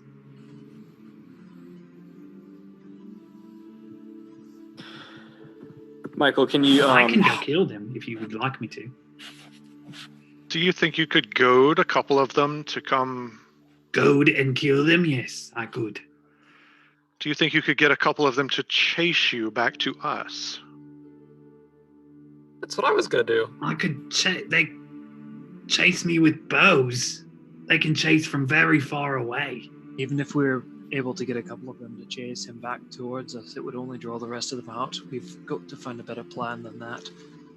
Michael, can you set the stage? How much tree cover, like, would you say is between? Because I'm just sticking to, you said like 600 feet away is how far we are. Is it pretty heavily wooded? Is it the map a fair representation? The map is pretty fair. It's pretty Okay, minimal. so There's so some it tree cover, but it would be tough stealth checks to approach during daylight. Yeah. Yeah. You could use the like the river. the river as the map goes. Like this is lower for sure. Yep. The dirt. The dirt is definitely lower than that of the camp. How fast But is the also, river going? As far as the river goes, you would also be pretty aware that if you were to use the river, anyone on the other side, which you see no one currently, or anyone on the bridge would have 100% zero cover visual on you. You know, like, so if for any reason anyone was on the bridge or came from the other side of the bridge where you guys are kind of, you know, looking to get to, that they would be able to see you if you were to move by the river or something like that. How fast is the river going? I mean, it's swimmable. Like you wouldn't get totally swept away in the river. It's fairly slow moving. Like you would feel confident about crossing it and not being brought too far south. And I'm gonna keep saying fucking south because my it's south, work it's fine. on maps are like this. See? Maps are hard. And Lady Evelina has the other sending stone, correct? Yeah. Yeah, that's. You guys like all the clone stamping on this map? And Yeah. make this map a little bigger. There's some real funky things happening if you look close. Just stay zoomed out. I say we travel a little farther back and approach at night. See if we can't. If they aren't enemies, so be it. But well, I think we should assume they are. Maybe get the jump on them. What if we tried crossing, going back up, crossing the river, and approaching from the other side? Might be easier to get closer. I think we've got to have the discussion about what we want the in-game to be. Do we want to draw them out into a crossfire and kill them as fast as we can in the night, or do we want to go about and assassinate as many of them as we can in their sleep? Well, it would be good to confirm that they are enemies before we assassinate them. My suspicions are the same as yours, Arthur, but you'd hate to cut the throats of innocents for no reason. Well, if any of us could get a handle on the spyglass, we might be able to figure what they've got in the middle of their heads. Anna will grab the spyglass. Yes!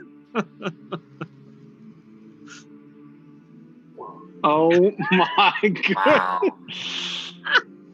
Don't say a word, Michael.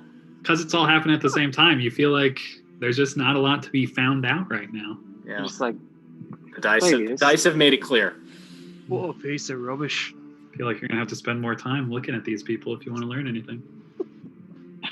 Maybe we take a short rest and watch. Also, every time a new perception check is made, that DC just gets higher. So. Seems fair.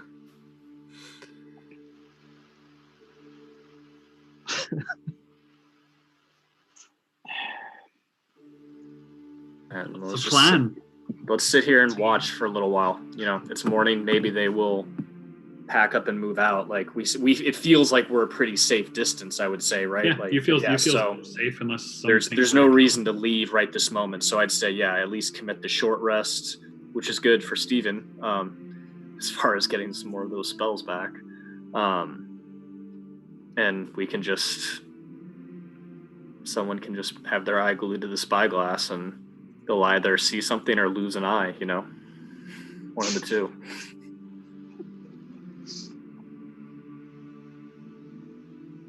Because meta-wise, like,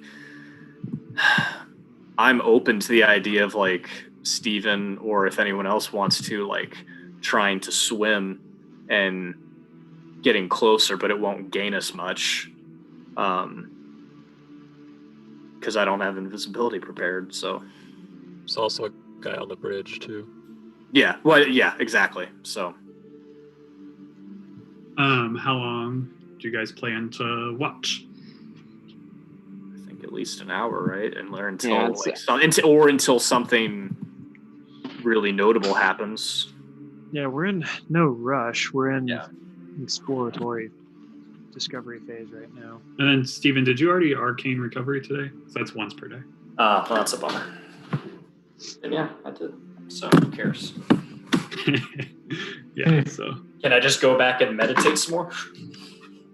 you can only long rest once per day. Or new spells? Tomorrow morning. So 1 hour for now, and then we'll see what happens. Is that the plan? Yep. All right.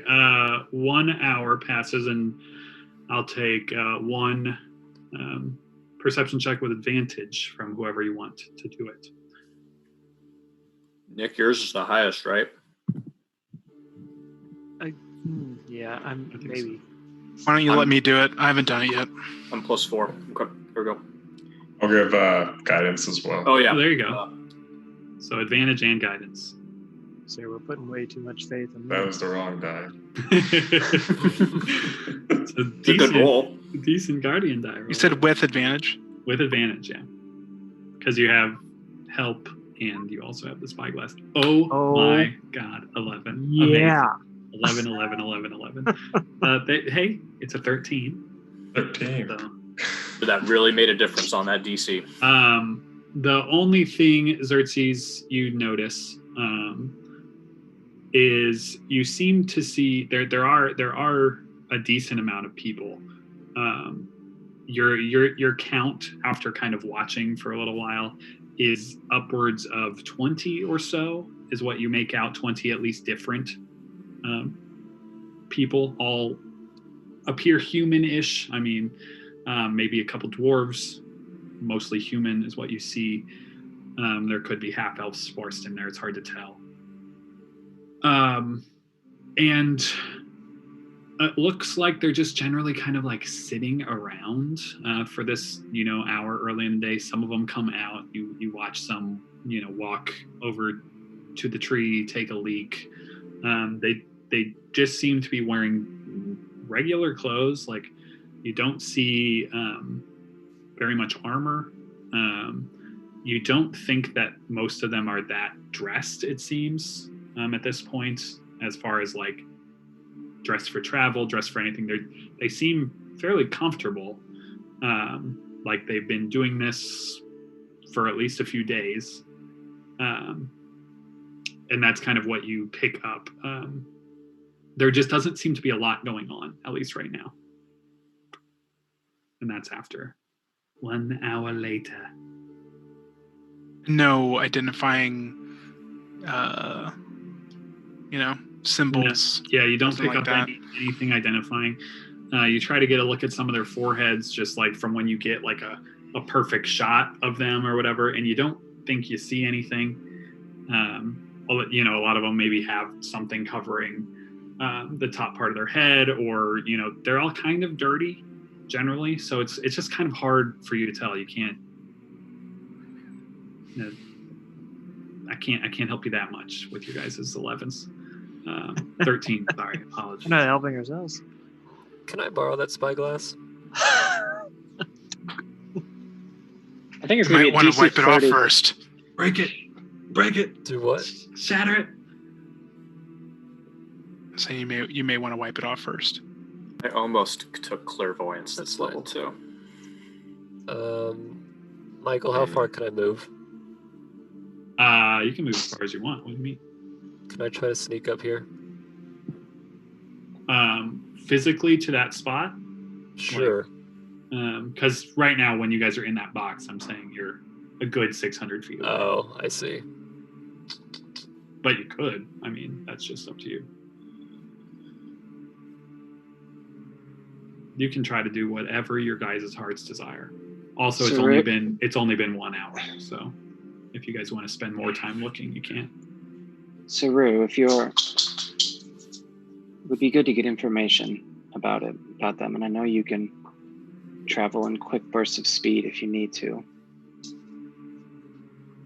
I would trust you if you think you can make it there and make it back alive to find out more, but I wouldn't want to put you in this situation. I don't think But that'd be an issue. But You out should of be anybody okay. here, I'd trust you to make it back or make it away with your life. Just, you just would need to be discerning with what information you tell them. Yeah, of course. He wouldn't be going entirely alone. And Xerxes just rubs his holster. Is that a gun in your pocket?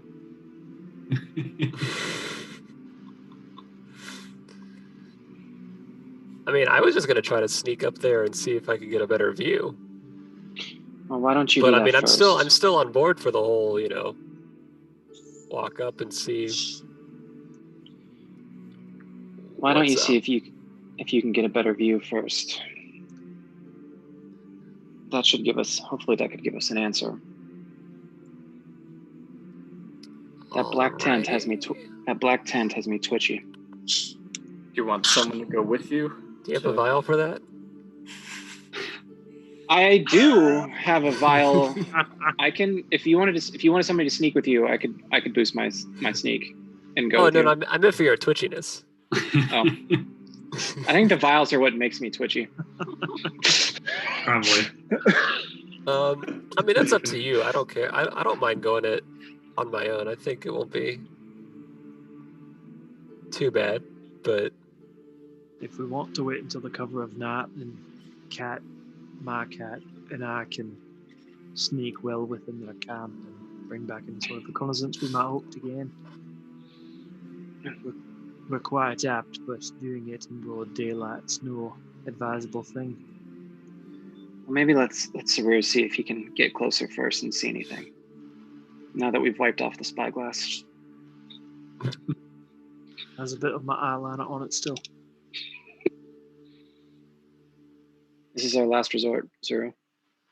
All right, Saru, Don't roll an Cool. 11.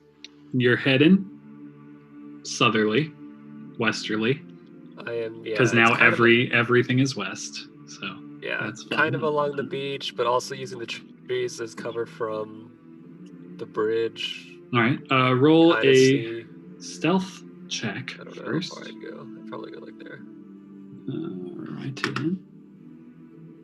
So you all see, I mean, Saru goes and is far away from you guys at this point. Nope. I don't know why I have advantage on. 17 is solid. He's moving pretty quietly as you guys kind of watch him kind of darting from tree to tree, using the terrain as best he can. And you see, like, every once in a while he'll stop and then with a quick burst of speed kind of move to the next thing and look around. He looks fairly good at moving through like the terrain like this. Saru, roll perception with advantage with the spyglass.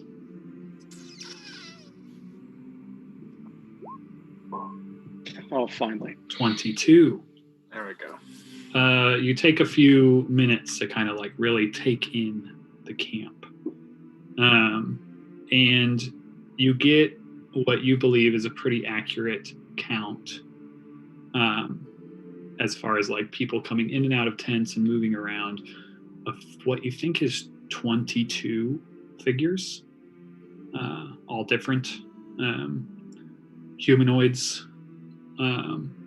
mostly human. There are a few dwarfs along with them. None bearing a mark on their forehead for all the foreheads you can see. You can't see all their foreheads just from what they're wearing. But as far as you can tell, none of them have a mark upon their forehead. You do get a glimpse of a few knights. You can tell they're knights because they are donning all of their armor, full plate mail. And the plate mail is black and familiar to those that you encountered on the road only about a week ago at this point, maybe a little more. There are two of these knights kind of like standing near this black tent that you see. And you actually get a glimpse of two knights that are on the bridge that are standing on your side of the bridge. You actually note that they are looking across the bridge, across the river, and just that's how they're standing, with their backs to the camp. People seem to be milling about a bit. How long are you gonna stand here? 5-10 minutes or so, just Yeah. to gather that and just kind of be like, basically I'm looking obviously for the count and everything, but also just to kind of get an idea of, are they like packing up, are they not really doing anything, or are they just kind of like they're clearly just there and they're going to be there for a minute? For the time being, all you note is that they seem like they're pretty comfortable. Seem like they've been here and are expecting to be here. You do see there is wood chopped next to the fire pits that seem to have burned last night, and there is fresh wood awaiting currently. But that is what you see at this probably like 10 to 11 at this point. Okie dokie. I'll make my way back. Butte. Boop.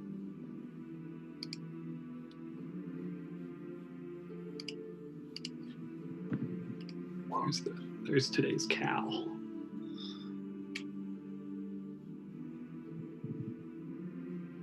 So after 10 to 15 minutes, Saru gets back to you guys. It's about 20 some people, a few dwarfs, a couple knights up on the bridge, not looking our way. What kind of armor were they wearing? Was it like before? Yeah, the black plate stuff, black metal.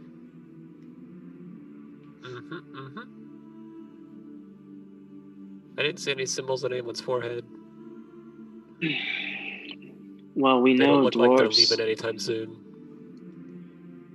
We know dwarves from Mountain Heart were sent to dig nearby. We got that from when we talked to the dead person. And those are unseen for sure. They had the black armor that we saw last time. So I say we either avoid them or go in at night and try to put them down.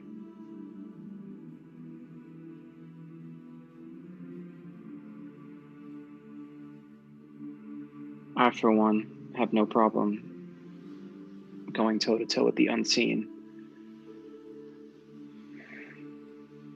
Yeah, but 20 of them? Or How more? many are the knights? Michael? You saw at least Four? four wearing full plate. The Does rest that of include the bridge? Yeah, that includes the bridge. Okay. The rest of them were just wearing general fuck around clothes. They didn't have any armor on. Who knows what armor they will don, obviously, if they were to don armor. But they don't look like they're in travel gear. They just look like they're in hangout gear. Just fuck around clothes. Yeah, just fuck around clothes. Wearing t-shirts and shorts because they're comfortable and not really worried. Were they wearing their gambesons? Is that what they were? Nice, They were Gambeson. Yeah, baby. Good. Gambesons. They're soiled underclothes.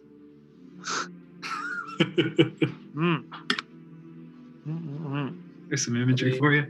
If you guys are looking for a sneak attack or something, we could probably sneak up the beach at night, take out, or at least try to take out the 2 guards on the bridge, if that's what you're really going for. I think we might be better suited to have more Or I can reconnaissance. make my way over there and strike up a conversation.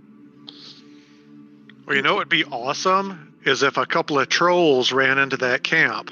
See? I know, right? Saying, Oh, Warbreath can make that happen. You just So need you to have give me a time to few go back? winks and more goblins.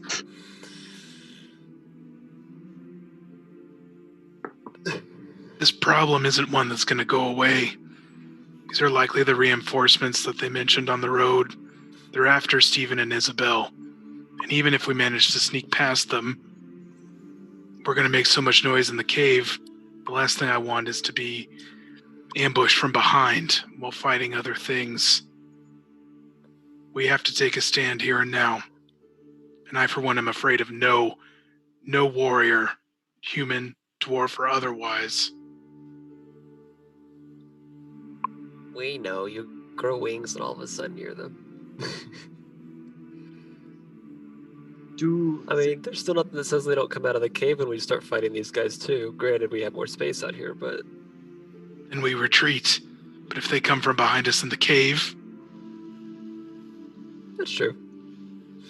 I think it's worthwhile we find out more about our opponents or supposed opponents. What if the dwarves, for instance, are not someone we're interested in killing? I mean, they're not in handcuffs or anything, so I don't think they're there just They may by not have to force. be. Warbreath isn't in handcuffs either, is he? No, but he's also got... Yeah. You wouldn't count him part of our party? The rest of I the would. duration, would you? I think we go after the knights. We go after the unseen, And then the horses. and then the horses. The Of horses. course, Warbreath. And then, if the other people flee, so be it. But if unarmored, anyone who attempts to stand against our group unarmored, well, I think they stand no chance at all.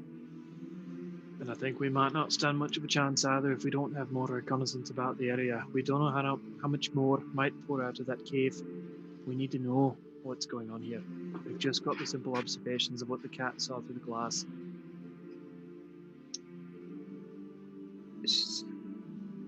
Well, I was thinking we would go to the camp at night, so we have time to watch.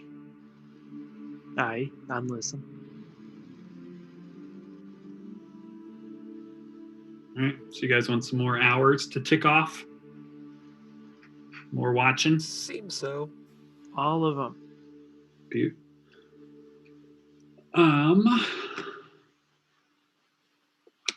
So we'll fast forward a bit as you guys watch on. At midday, high noon, you immediately notice that there is more movement among the camp. I will take one chosen perception with advantage.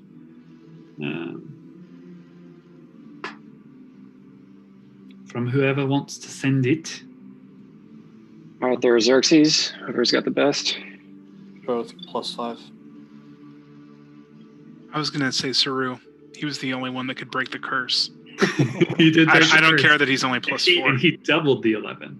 So there you go, 14. Solid. He can have guidance too if you want to give it to him.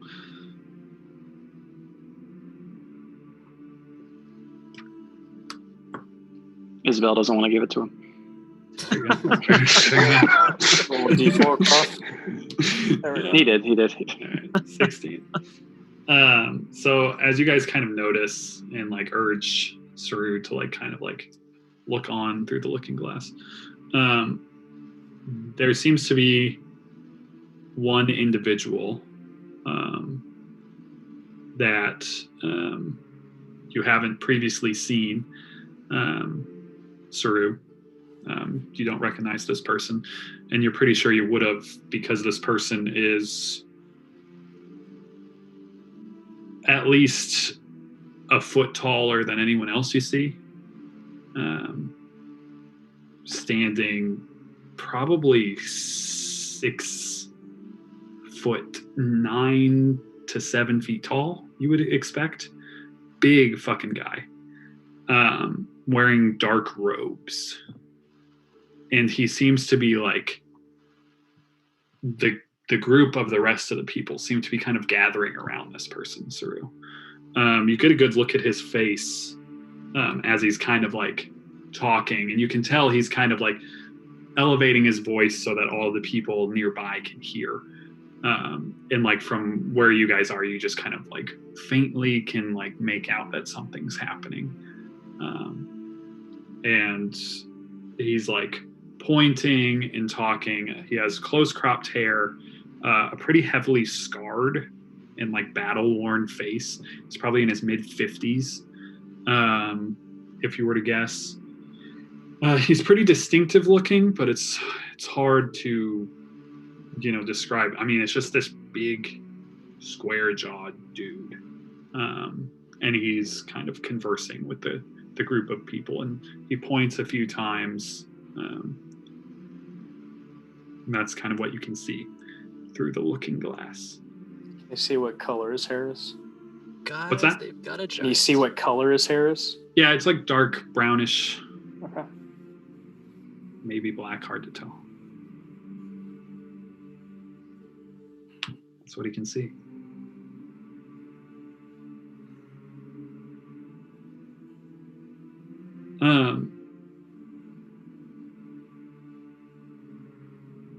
Isabel, as he says, this large, nearly 7 foot tall looking giant dude, heavily battle scarred, dark hair.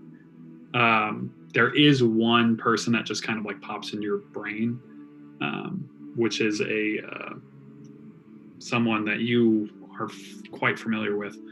And you maybe ask for like a more descriptive,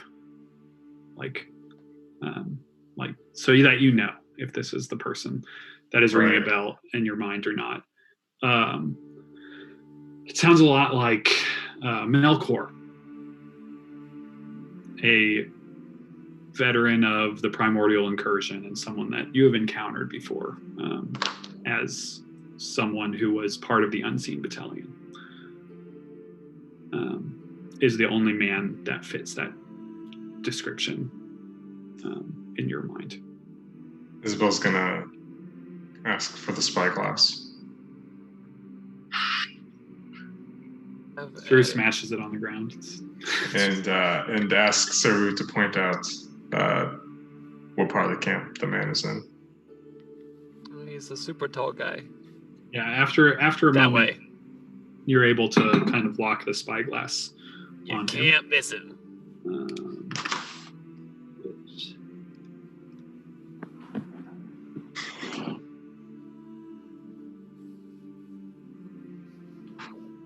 Looks. How do I do that? Shit. Is it Shift C? There we go. It looks like that.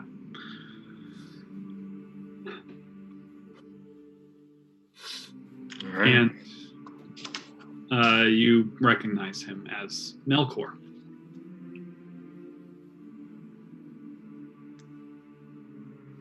Isabel will probably stop and pause for a good amount of time while looking through the spyglass, and after the moment, we'll calmly hand it back to Saru, and will excuse herself for a moment as she steps away.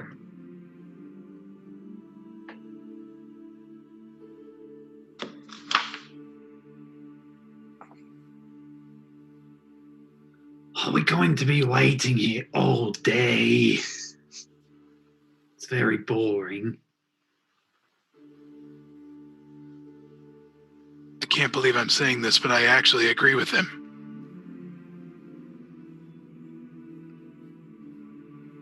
I would walk over to Isabel and say, "Are you okay? Is something the matter?" Well, just know Stephen and I are probably not too keen on meeting these sorts of folk again. Did you?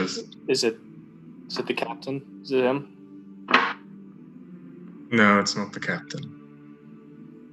Somebody I know. But it's Well, them, right? It is them, Stephen.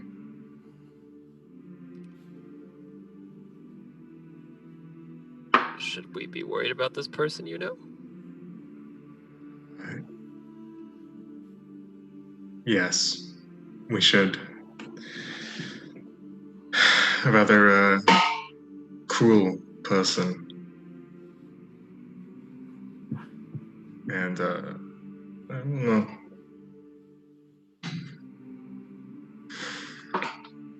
I'm not exactly sure what they're capable of on the battlefield. But we should be careful of this one person. Yes. Those of you that kind of stayed back and were looking while this conversation was happening, you note the camp is now a lot more active than it previously was. A lot of people moving from place to place, and you actually see they look like they're beginning to pull down some of the tents.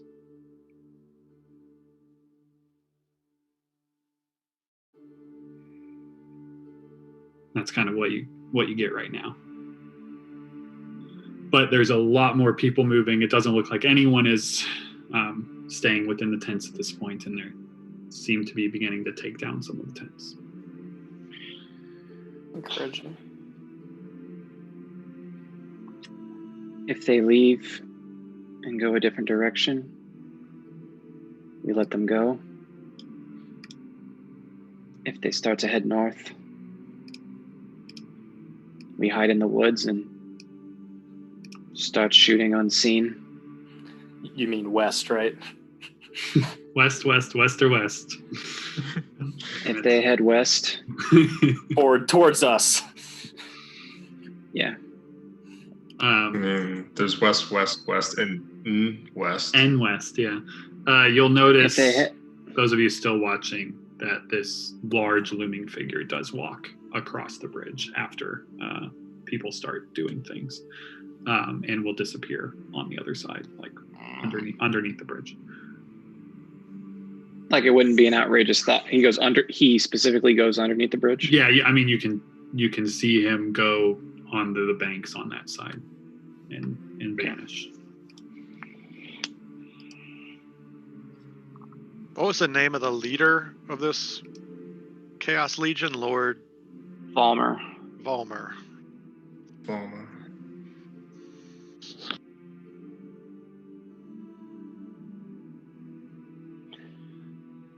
I say we watch and see where they go.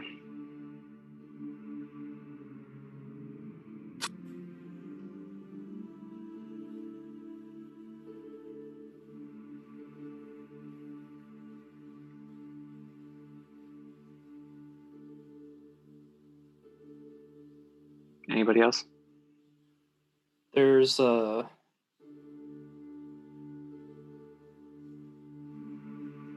something that I think you said how many there were there, Saru? More than 20? Yep. Well, if the plan is to go in after them, if they choose to go in, there's something that I want.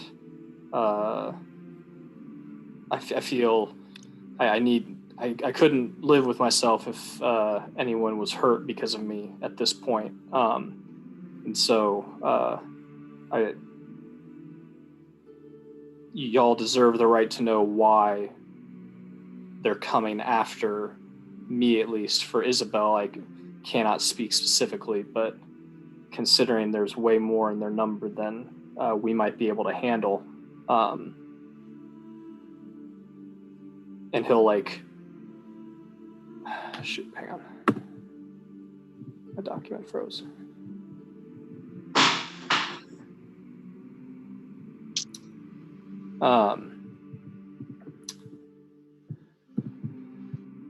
So most of you know that Isabel and Anna helped me escape from them, and think that he's kind of like struggling for words a little bit, and you might even think it's because he's struggling for words and he also can't find the document that he just had up.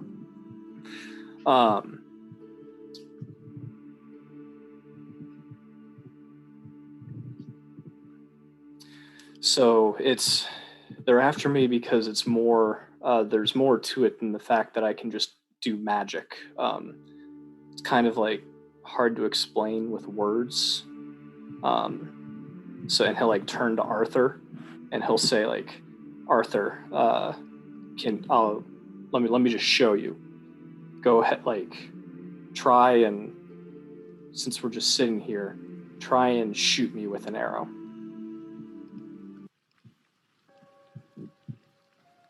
Arthur, before you can say anything in return, the camera pans up into the air.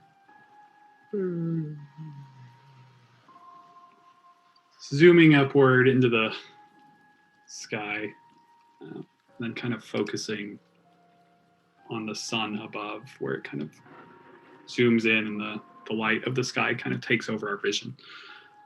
And then slowly that light begins to fade and we can start to see again.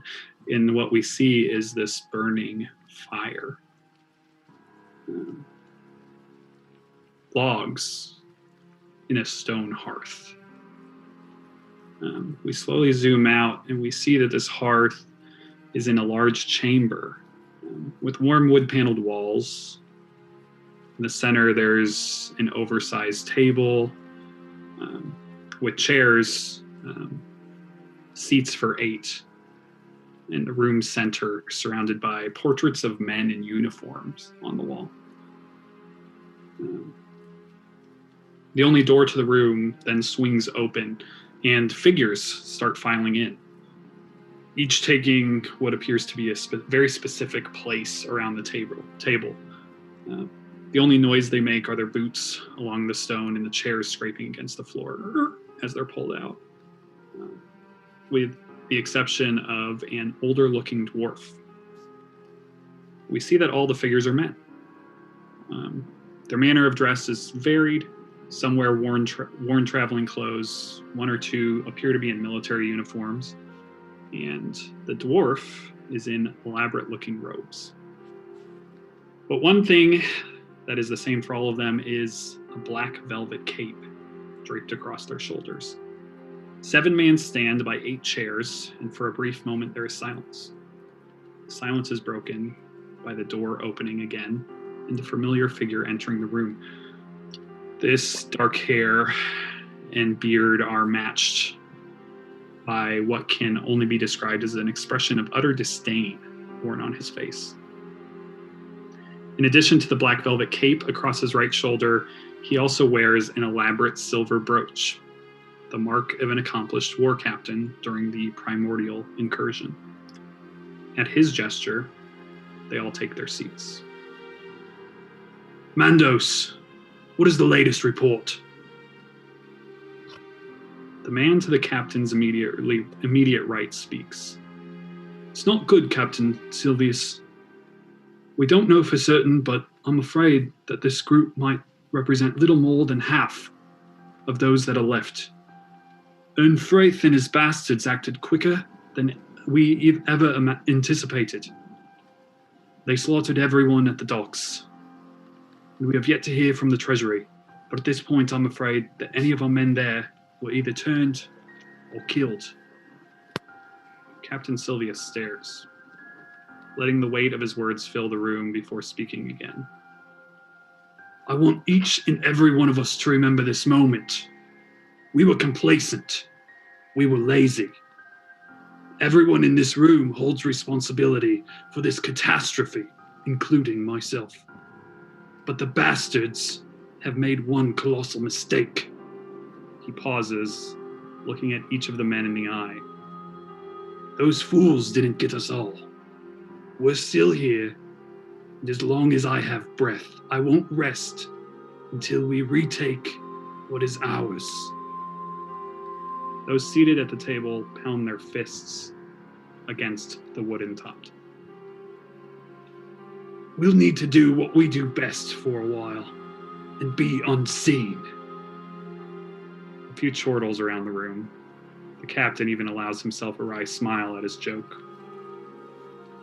We'll let those sons of whores think they got us all. Meanwhile, we'll be in the shadows, preparing to take back what is ours. He once again addresses the man to his right. Mandos, I need an accurate assessment of our position and the sun's position in 2 weeks' time. You said there may be others still out there. We need to know who is left and whether they got out clean. Learn if any of us have been identified. Mandos bows and says, It will be done as you command, Captain. Good. He then addresses the man to his left. Torin, take care of rumors and disinformation. Take a post at one of the messenger services until we can get someone to replace or join you. If we can regain a foothold there, other pieces will surely fall given time. The man rises, bows, and exits the room. Master Whitmore! A frail-looking dwarf looks up to meet the captain's eye. Yes, my lord. Project Rowena. The dwarf shifts uncomfortably in his seat, but does not respond. The timeline needs to be accelerated. The dwarf does what he can to hide his discomfort.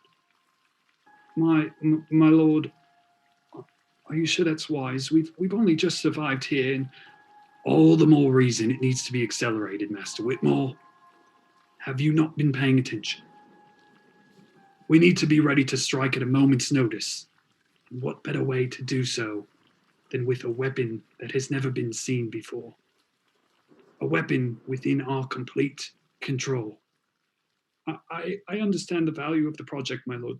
Good. Then you know why it must be given top priority. Think about it, Cornelius. We will walk into Ernfried's chambers, not have to worry about a single bastard soldier that they've got stationed there in his defense. Every arrow, every bolt, every strike of the sword. We would be untouchable. I understand, my lord. It's just, when we started, I told you it would likely take full adulthood before we could even hope to achieve the possibility of what you're talking about. Captain Silvius then stands, his actions followed quickly by everyone at the table.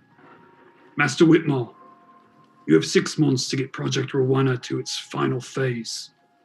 I understand your concerns, but the situation has changed. I expect a report each month. With that, the captain leaves the room, and the scene fades.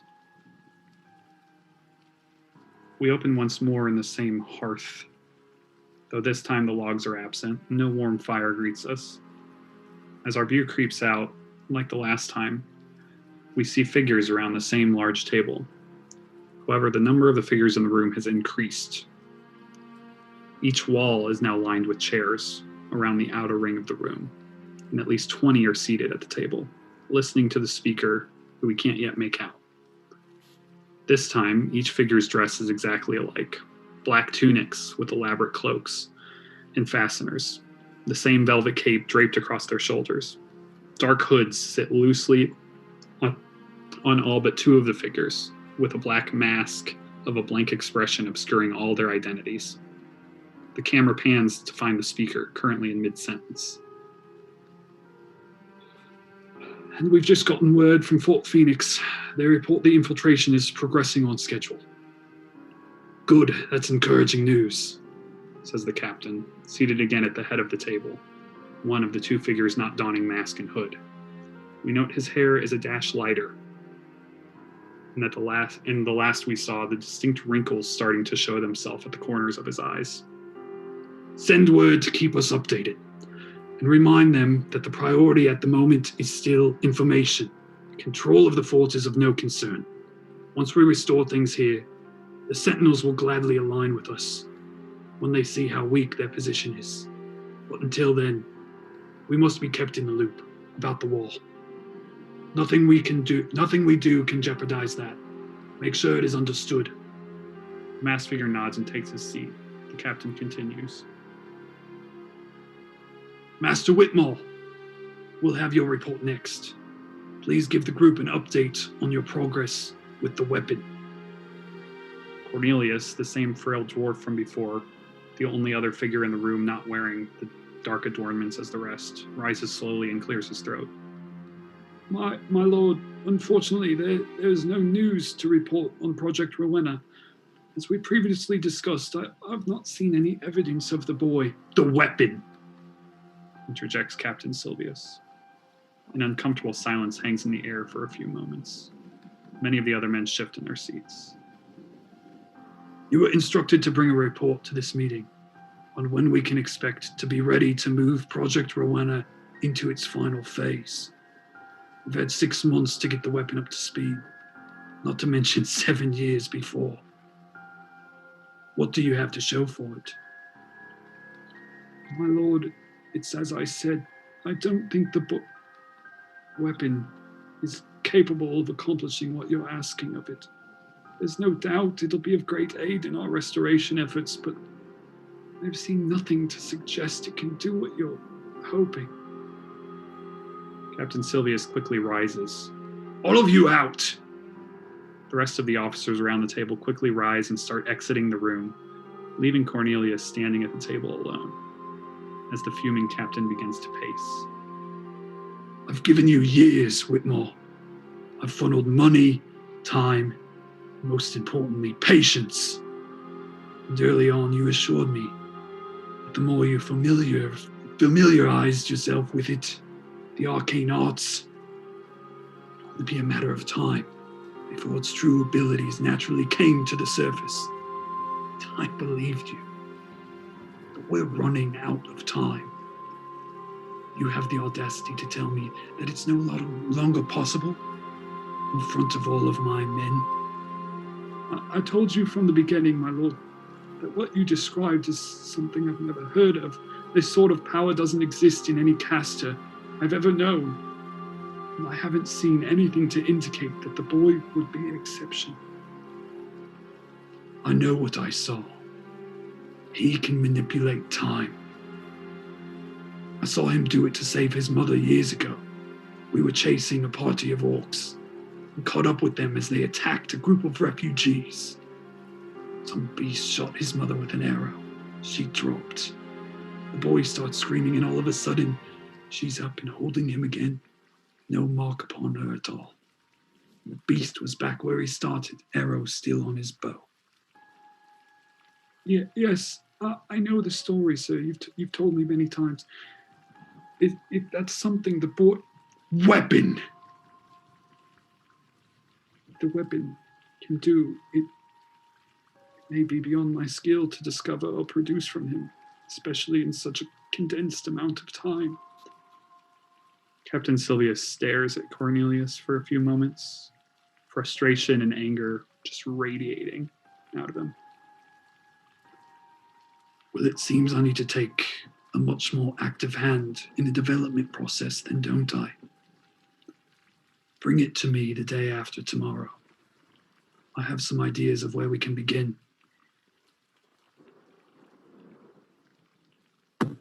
As the words of Captain Sylvius hang there in the air, the camera just kind of floats back up.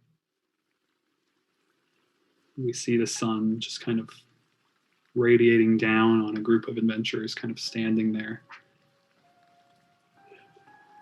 As Stephen kind of explains a bit of his past and implores Arthur to fire an arrow in his general direction.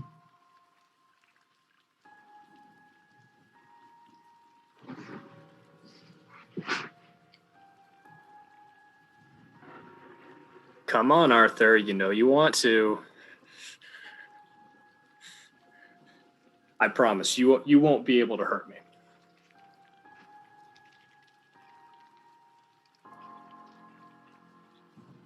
Don't feel like this is the best use of our time. It's a pretty important one. It's something you need to see. Well,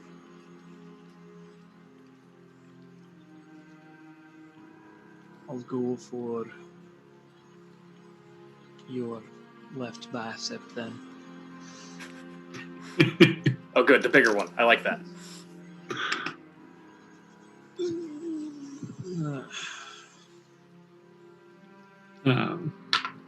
Arthur takes a shot from fairly close range, Stephen. It's heading right for you.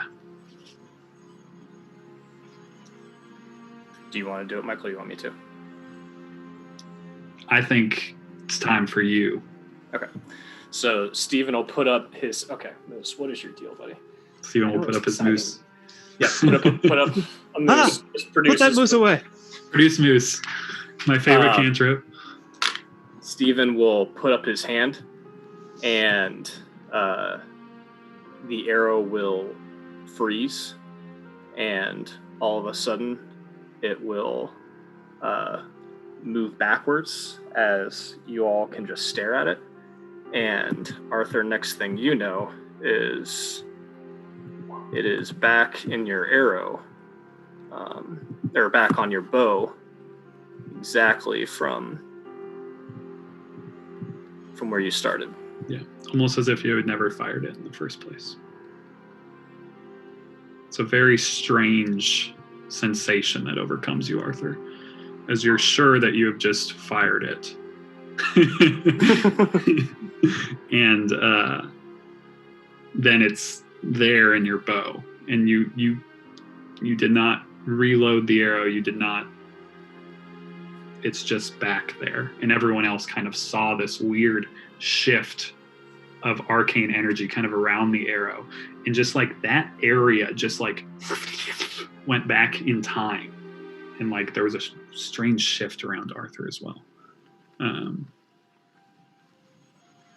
And there's a few times as you guys all kind of stand here hearing all this that some of these instances kind of come up in your mind where strange things have happened, and they've been kind of surrounding Stephen. Not every time did one of these moments like seem to impact things, but like there's just these weird like pockets of memory that just don't add up exactly for these random instances, like during combats and things where there's just been like pockets of time where you like that didn't quite make sense, but they've happened so quickly that it's just been pretty easy to like look past and forget about them.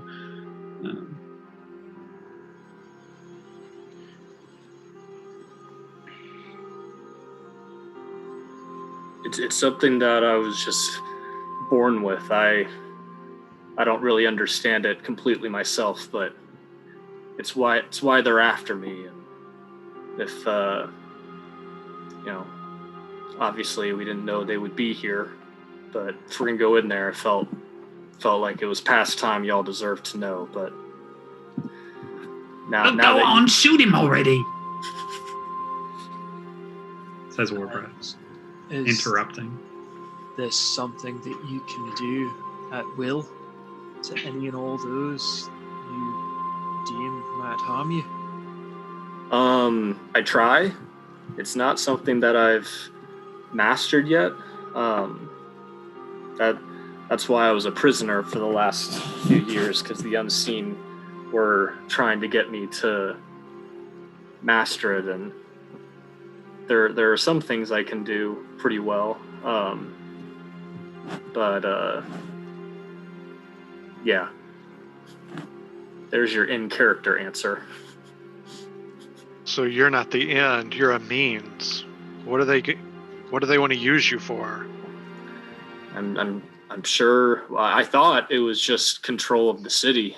The fact that they're aligned with the Chaos Legion is certainly troubling.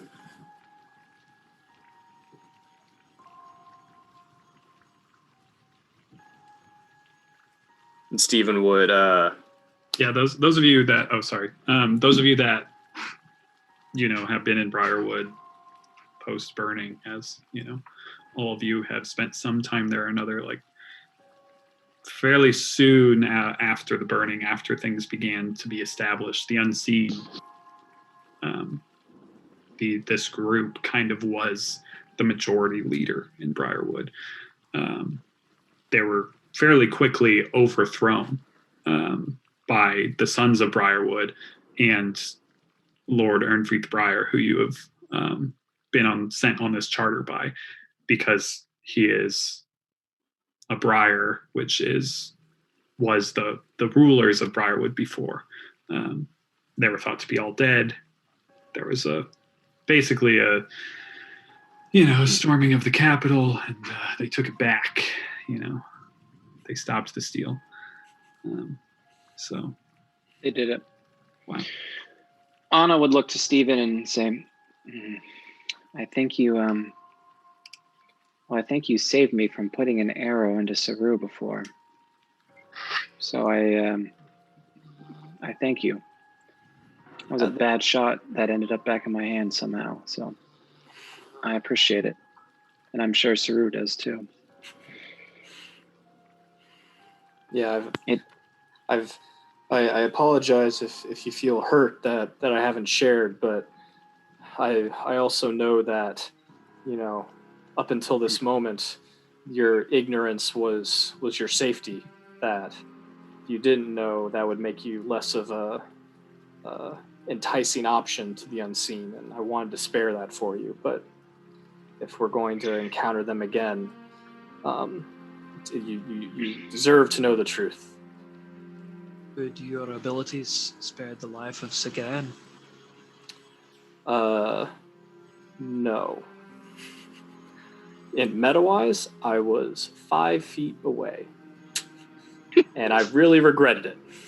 I just wasn't thinking about it. In character, Stephen would say, "I tried, but there was, there was another. I think there were 2 rocks, or was there were ground creatures that I know that like Anna and I were on the left side dealing with. Anyway, meta-wise, I was 5 feet too far away to do it, and I felt really bad about it for that, imaginary character.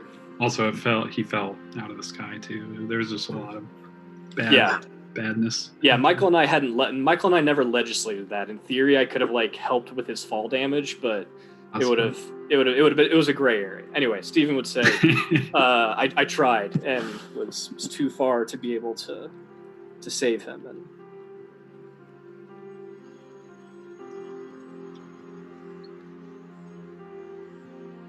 Well, it seems the unseen are allied with the Chaos Legion, which doesn't just make them enemies of you and Isabel, it makes them enemies of us all. So, Well, it would also mean that we've got a lot more enemies south of the wall now, wouldn't it?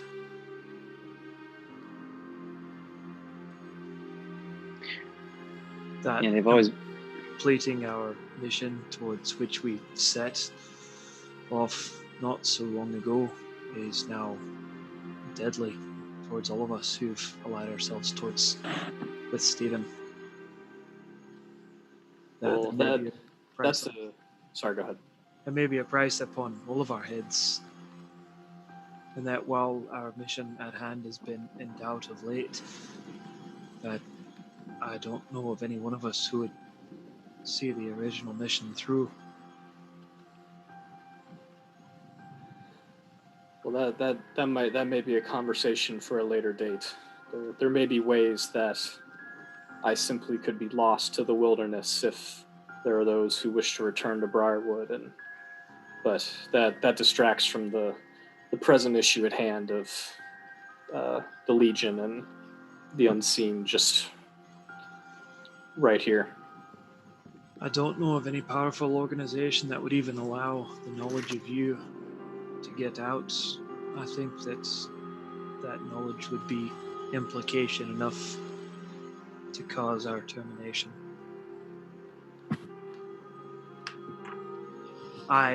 It's a conversation for a later date, but it's certainly something to keep in the back of our minds that returning south might not be much of an option moving forward.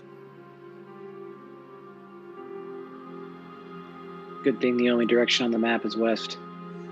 And west. Still don't understand. Are you going to shoot him or not?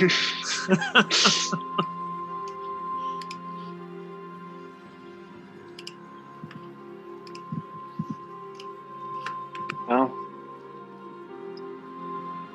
thank you again, Stephen. Thank you for trusting all of us. That is not an easy thing, I know. Do we wait to see where they go?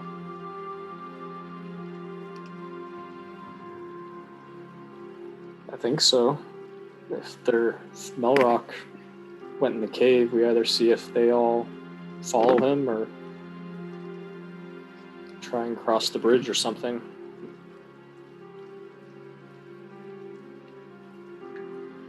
Letting a few more hours pass.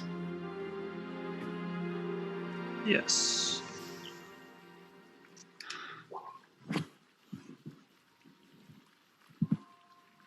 After some more time, you kind of watch on and see as the camps are, all the tents fully start taking down one by one. And they seem to be being piled. Kind of near the road, the 3 wagons, as the sun starts to get going down, start to get lashed up to horses. And then you'll see a couple other people kind of start getting the horses ready, a couple of them to be ridden. And at this point, all the tents are down and all 3 wagons are on the road.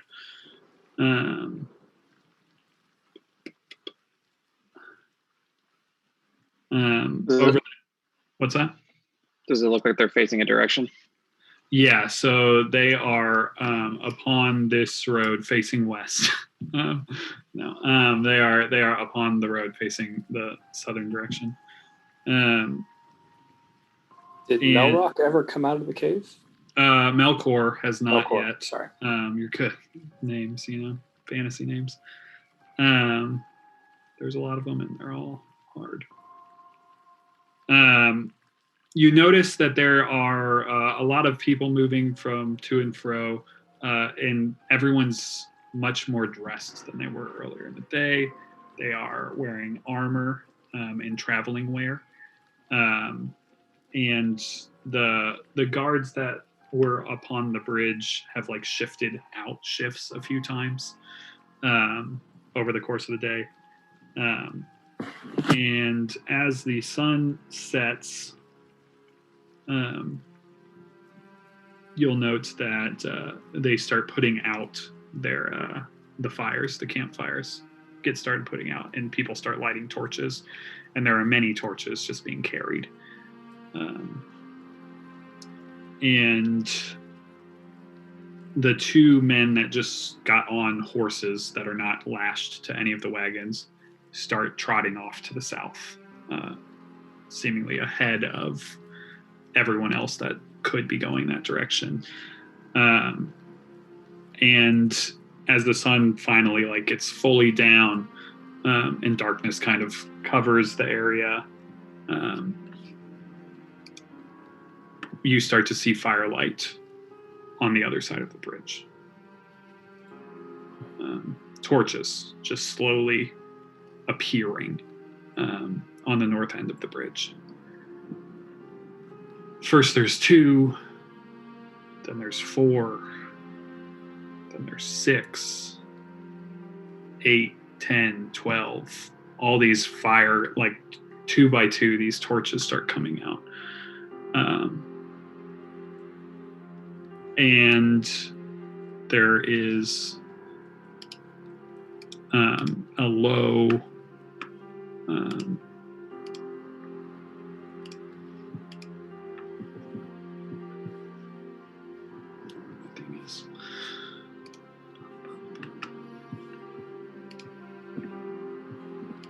and familiar chanting that you can kind of hear a little more quietly in the background as these figures slowly appear on that side of out of the bridge. And then begin crossing the bridge. There are about 30 hooded figures in these dark robes carrying torches. In between them, they seem to be carrying crates. You can see the large man known as Melkor kind of looming in front of them. And behind them are a couple other figures that you don't recognize. It's also pretty dark. One of them is walking with a wolf that appears to have this orange light kind of emanating from its throat and mouth, similar to those that you had seen before, the hellhounds. But you watch as these 30 or so hooded figures walk across the bridge all together, kind of chanting this low song, and they start piling these crates into the back of the wagons that are awaiting them. And then they kind of form up next to some of these other people and horses that are on the road. And after a good amount of time passes, they slowly start moving in the southern direction. And you kind of watch as these lights just start all flickering out. And then that area becomes dark. And you can't, necessarily see them. They're not moving under any more firelight. They seem to be moving through the darkness. And they head off in the southern direction. And the chant kind of fades as they quiet. And then you see kind of out of this very dark area at this point, 2 torchlights appear down here, which I realize I can now just get rid of so much shit.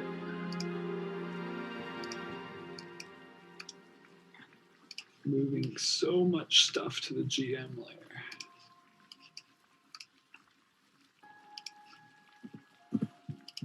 All this shit's on the map layer. Boom, boom, boom, boom.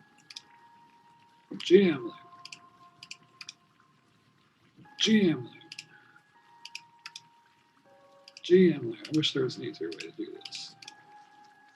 GM layer. It is a big ass map. It's a big ass motherfucking map. All right. And then I need to pull this. I can't fucking see. Baby! He's playing D&D. So Baby has decided that he doesn't really want to sleep unless he's on somebody's chest. So Honestly, Oh. same. How rude. So we got him to go down last night, but it wasn't the easiest thing. And tonight, I think it'll just be Marissa and I in shifts. How rude of So we'll him. see. Just wants to hang out, that's all. Good show. Yeah. All right, I've never actually done this when you guys are on the map. I don't know what will happen. Might break the game. Boom. Might reload it. I don't know. Did it work? Yep.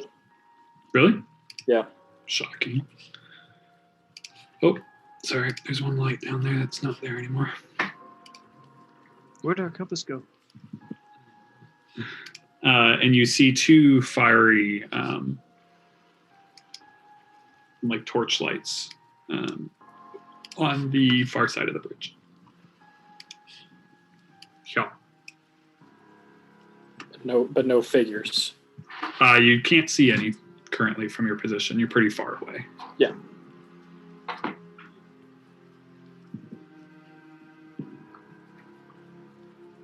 So to recap, they took down all their tents. It looked like they sent out some advance scouts on horses. Then all of a sudden, or what we would assume is, if not all, a massive chunk of the Chaos Legion came out of the cave, all carrying torches and carrying crates of unknown size, quantity cargo. Yeah. And they were chanting, and as they started going over the bridge, Looked very ceremonial. yeah, the lights went out, but it sounded like those people kept going. Yeah, no, they Along got all with the way the- over the bridge, put the crates in the wagons, and then they started moving, and then all the lights started going out as they were leaving. And we think that it sounded like they went with the caravan Yeah, south. yeah. Okay, yeah. got it. So massive You're- force moving You're back. pretty clear that there's a large force moving down that road. Yeah. Okay. It looked like all those people were headed off that way with the lights before the lights went and started blinking out. And I mean, you could hear the horses. You could hear them moving off as you guys kind of sat here for a while. Okay. And then two torchlights came up on the far side of the bridge.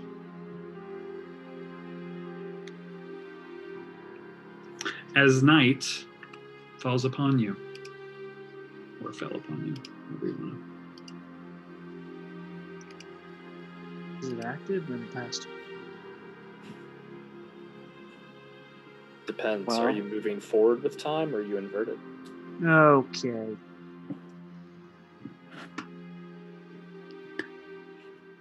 So, Well, we want to go see what they're hiding in there. Are we taking the cave or are we taking the caravan? the horses went that way. I wanted to get a troll. I say we take the cave. With so few people in there. Find out what they've got in there. Do we think there's anyone or anything left? I mean, that was a ton of people. Well, we don't know the depths of the cave, so it could be infinite.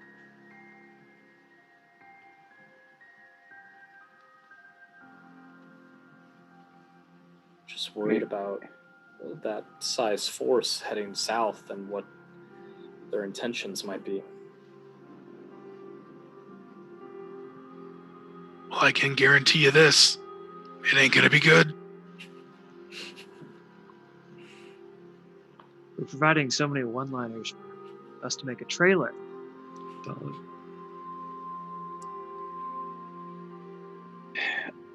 I just felt like the cave was connected to the abyss somehow when we were in there.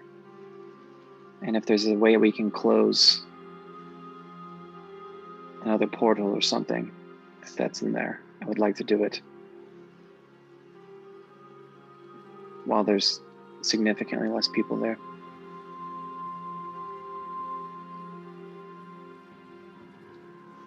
The only thing I'm worried about is that when you're in the city, you might look at the number of people taking place and spending their time in an inn. But that inn is only the small portion of a small sector of the city. You don't see what all else is out there, just the people in the inn. So the small caravan that we just witnessed leaving might only be a few of the ants in the anthill.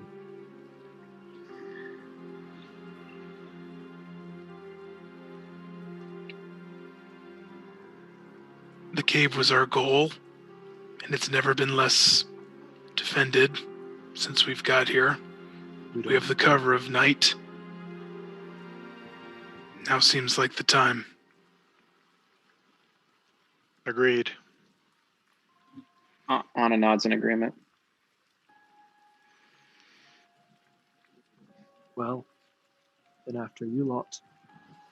So be it.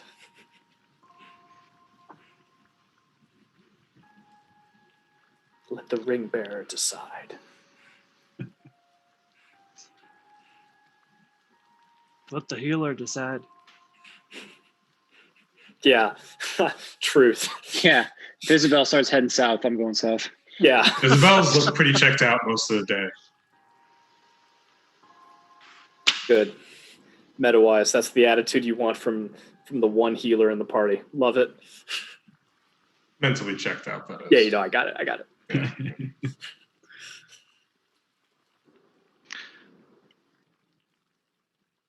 So head to the cave. Start sneaking. King Is it- Warbreath. On Dragon Ball Z. I would tell Warbreath, King Warbreath, I'm afraid the road ahead is going to be fraught with peril, and you are far too important to risk on this venture. Continue traveling east to your destination. Go back and reclaim your castle. We will handle this minor mission while you fulfill the destiny of people much greater than us. Kind of scoot him on his way. Okay, it's been good working with you.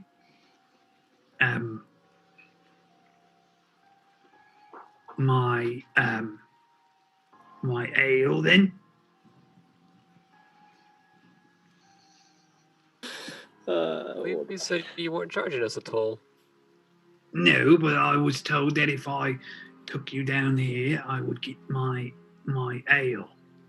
Who's got it? Anna's got it. She'll get it out of the bag and give it to him. Yeah. We don't want him whining and complaining. He very trying to figure out how to carry the ale and the crate, and he slowly starts lumbering south. All right then.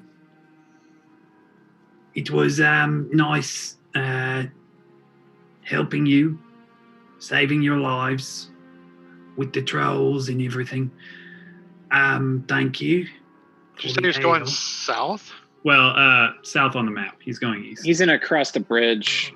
Yeah. He told us His plan was to go, not cross this bridge, but he's to continue following the river until he can get Not down. south as in going to tell the caravan and selling us out. Yeah. No, he is just moving in that direction. So like it's kind of that moment where you guys are like walking to your cars like after you already said goodbye, but maybe you guys are like, well, maybe we should sit here and plan for a little while. So you guys are kind of talking and like letting him wander off, and you can hear him like he thumps a few things as he's walking with his figuring it out, but eventually he does get it figured out and he vanishes walking towards the bridge, out of most of your dark vision, and you just hear him humming as he does and disappearing into the darkness, and then the hums kind of grow a little louder as he's out of sight and free of the Longshanks that he's been traveling with,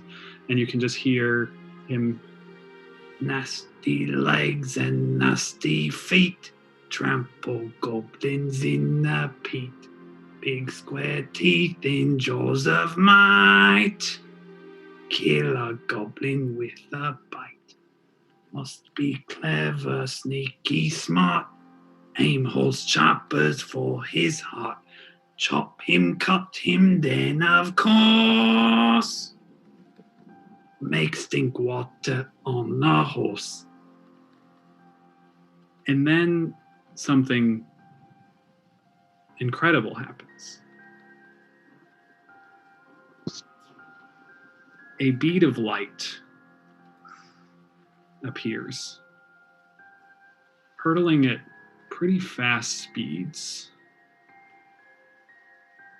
across the bridge. Oh no. And then a massive fiery explosion.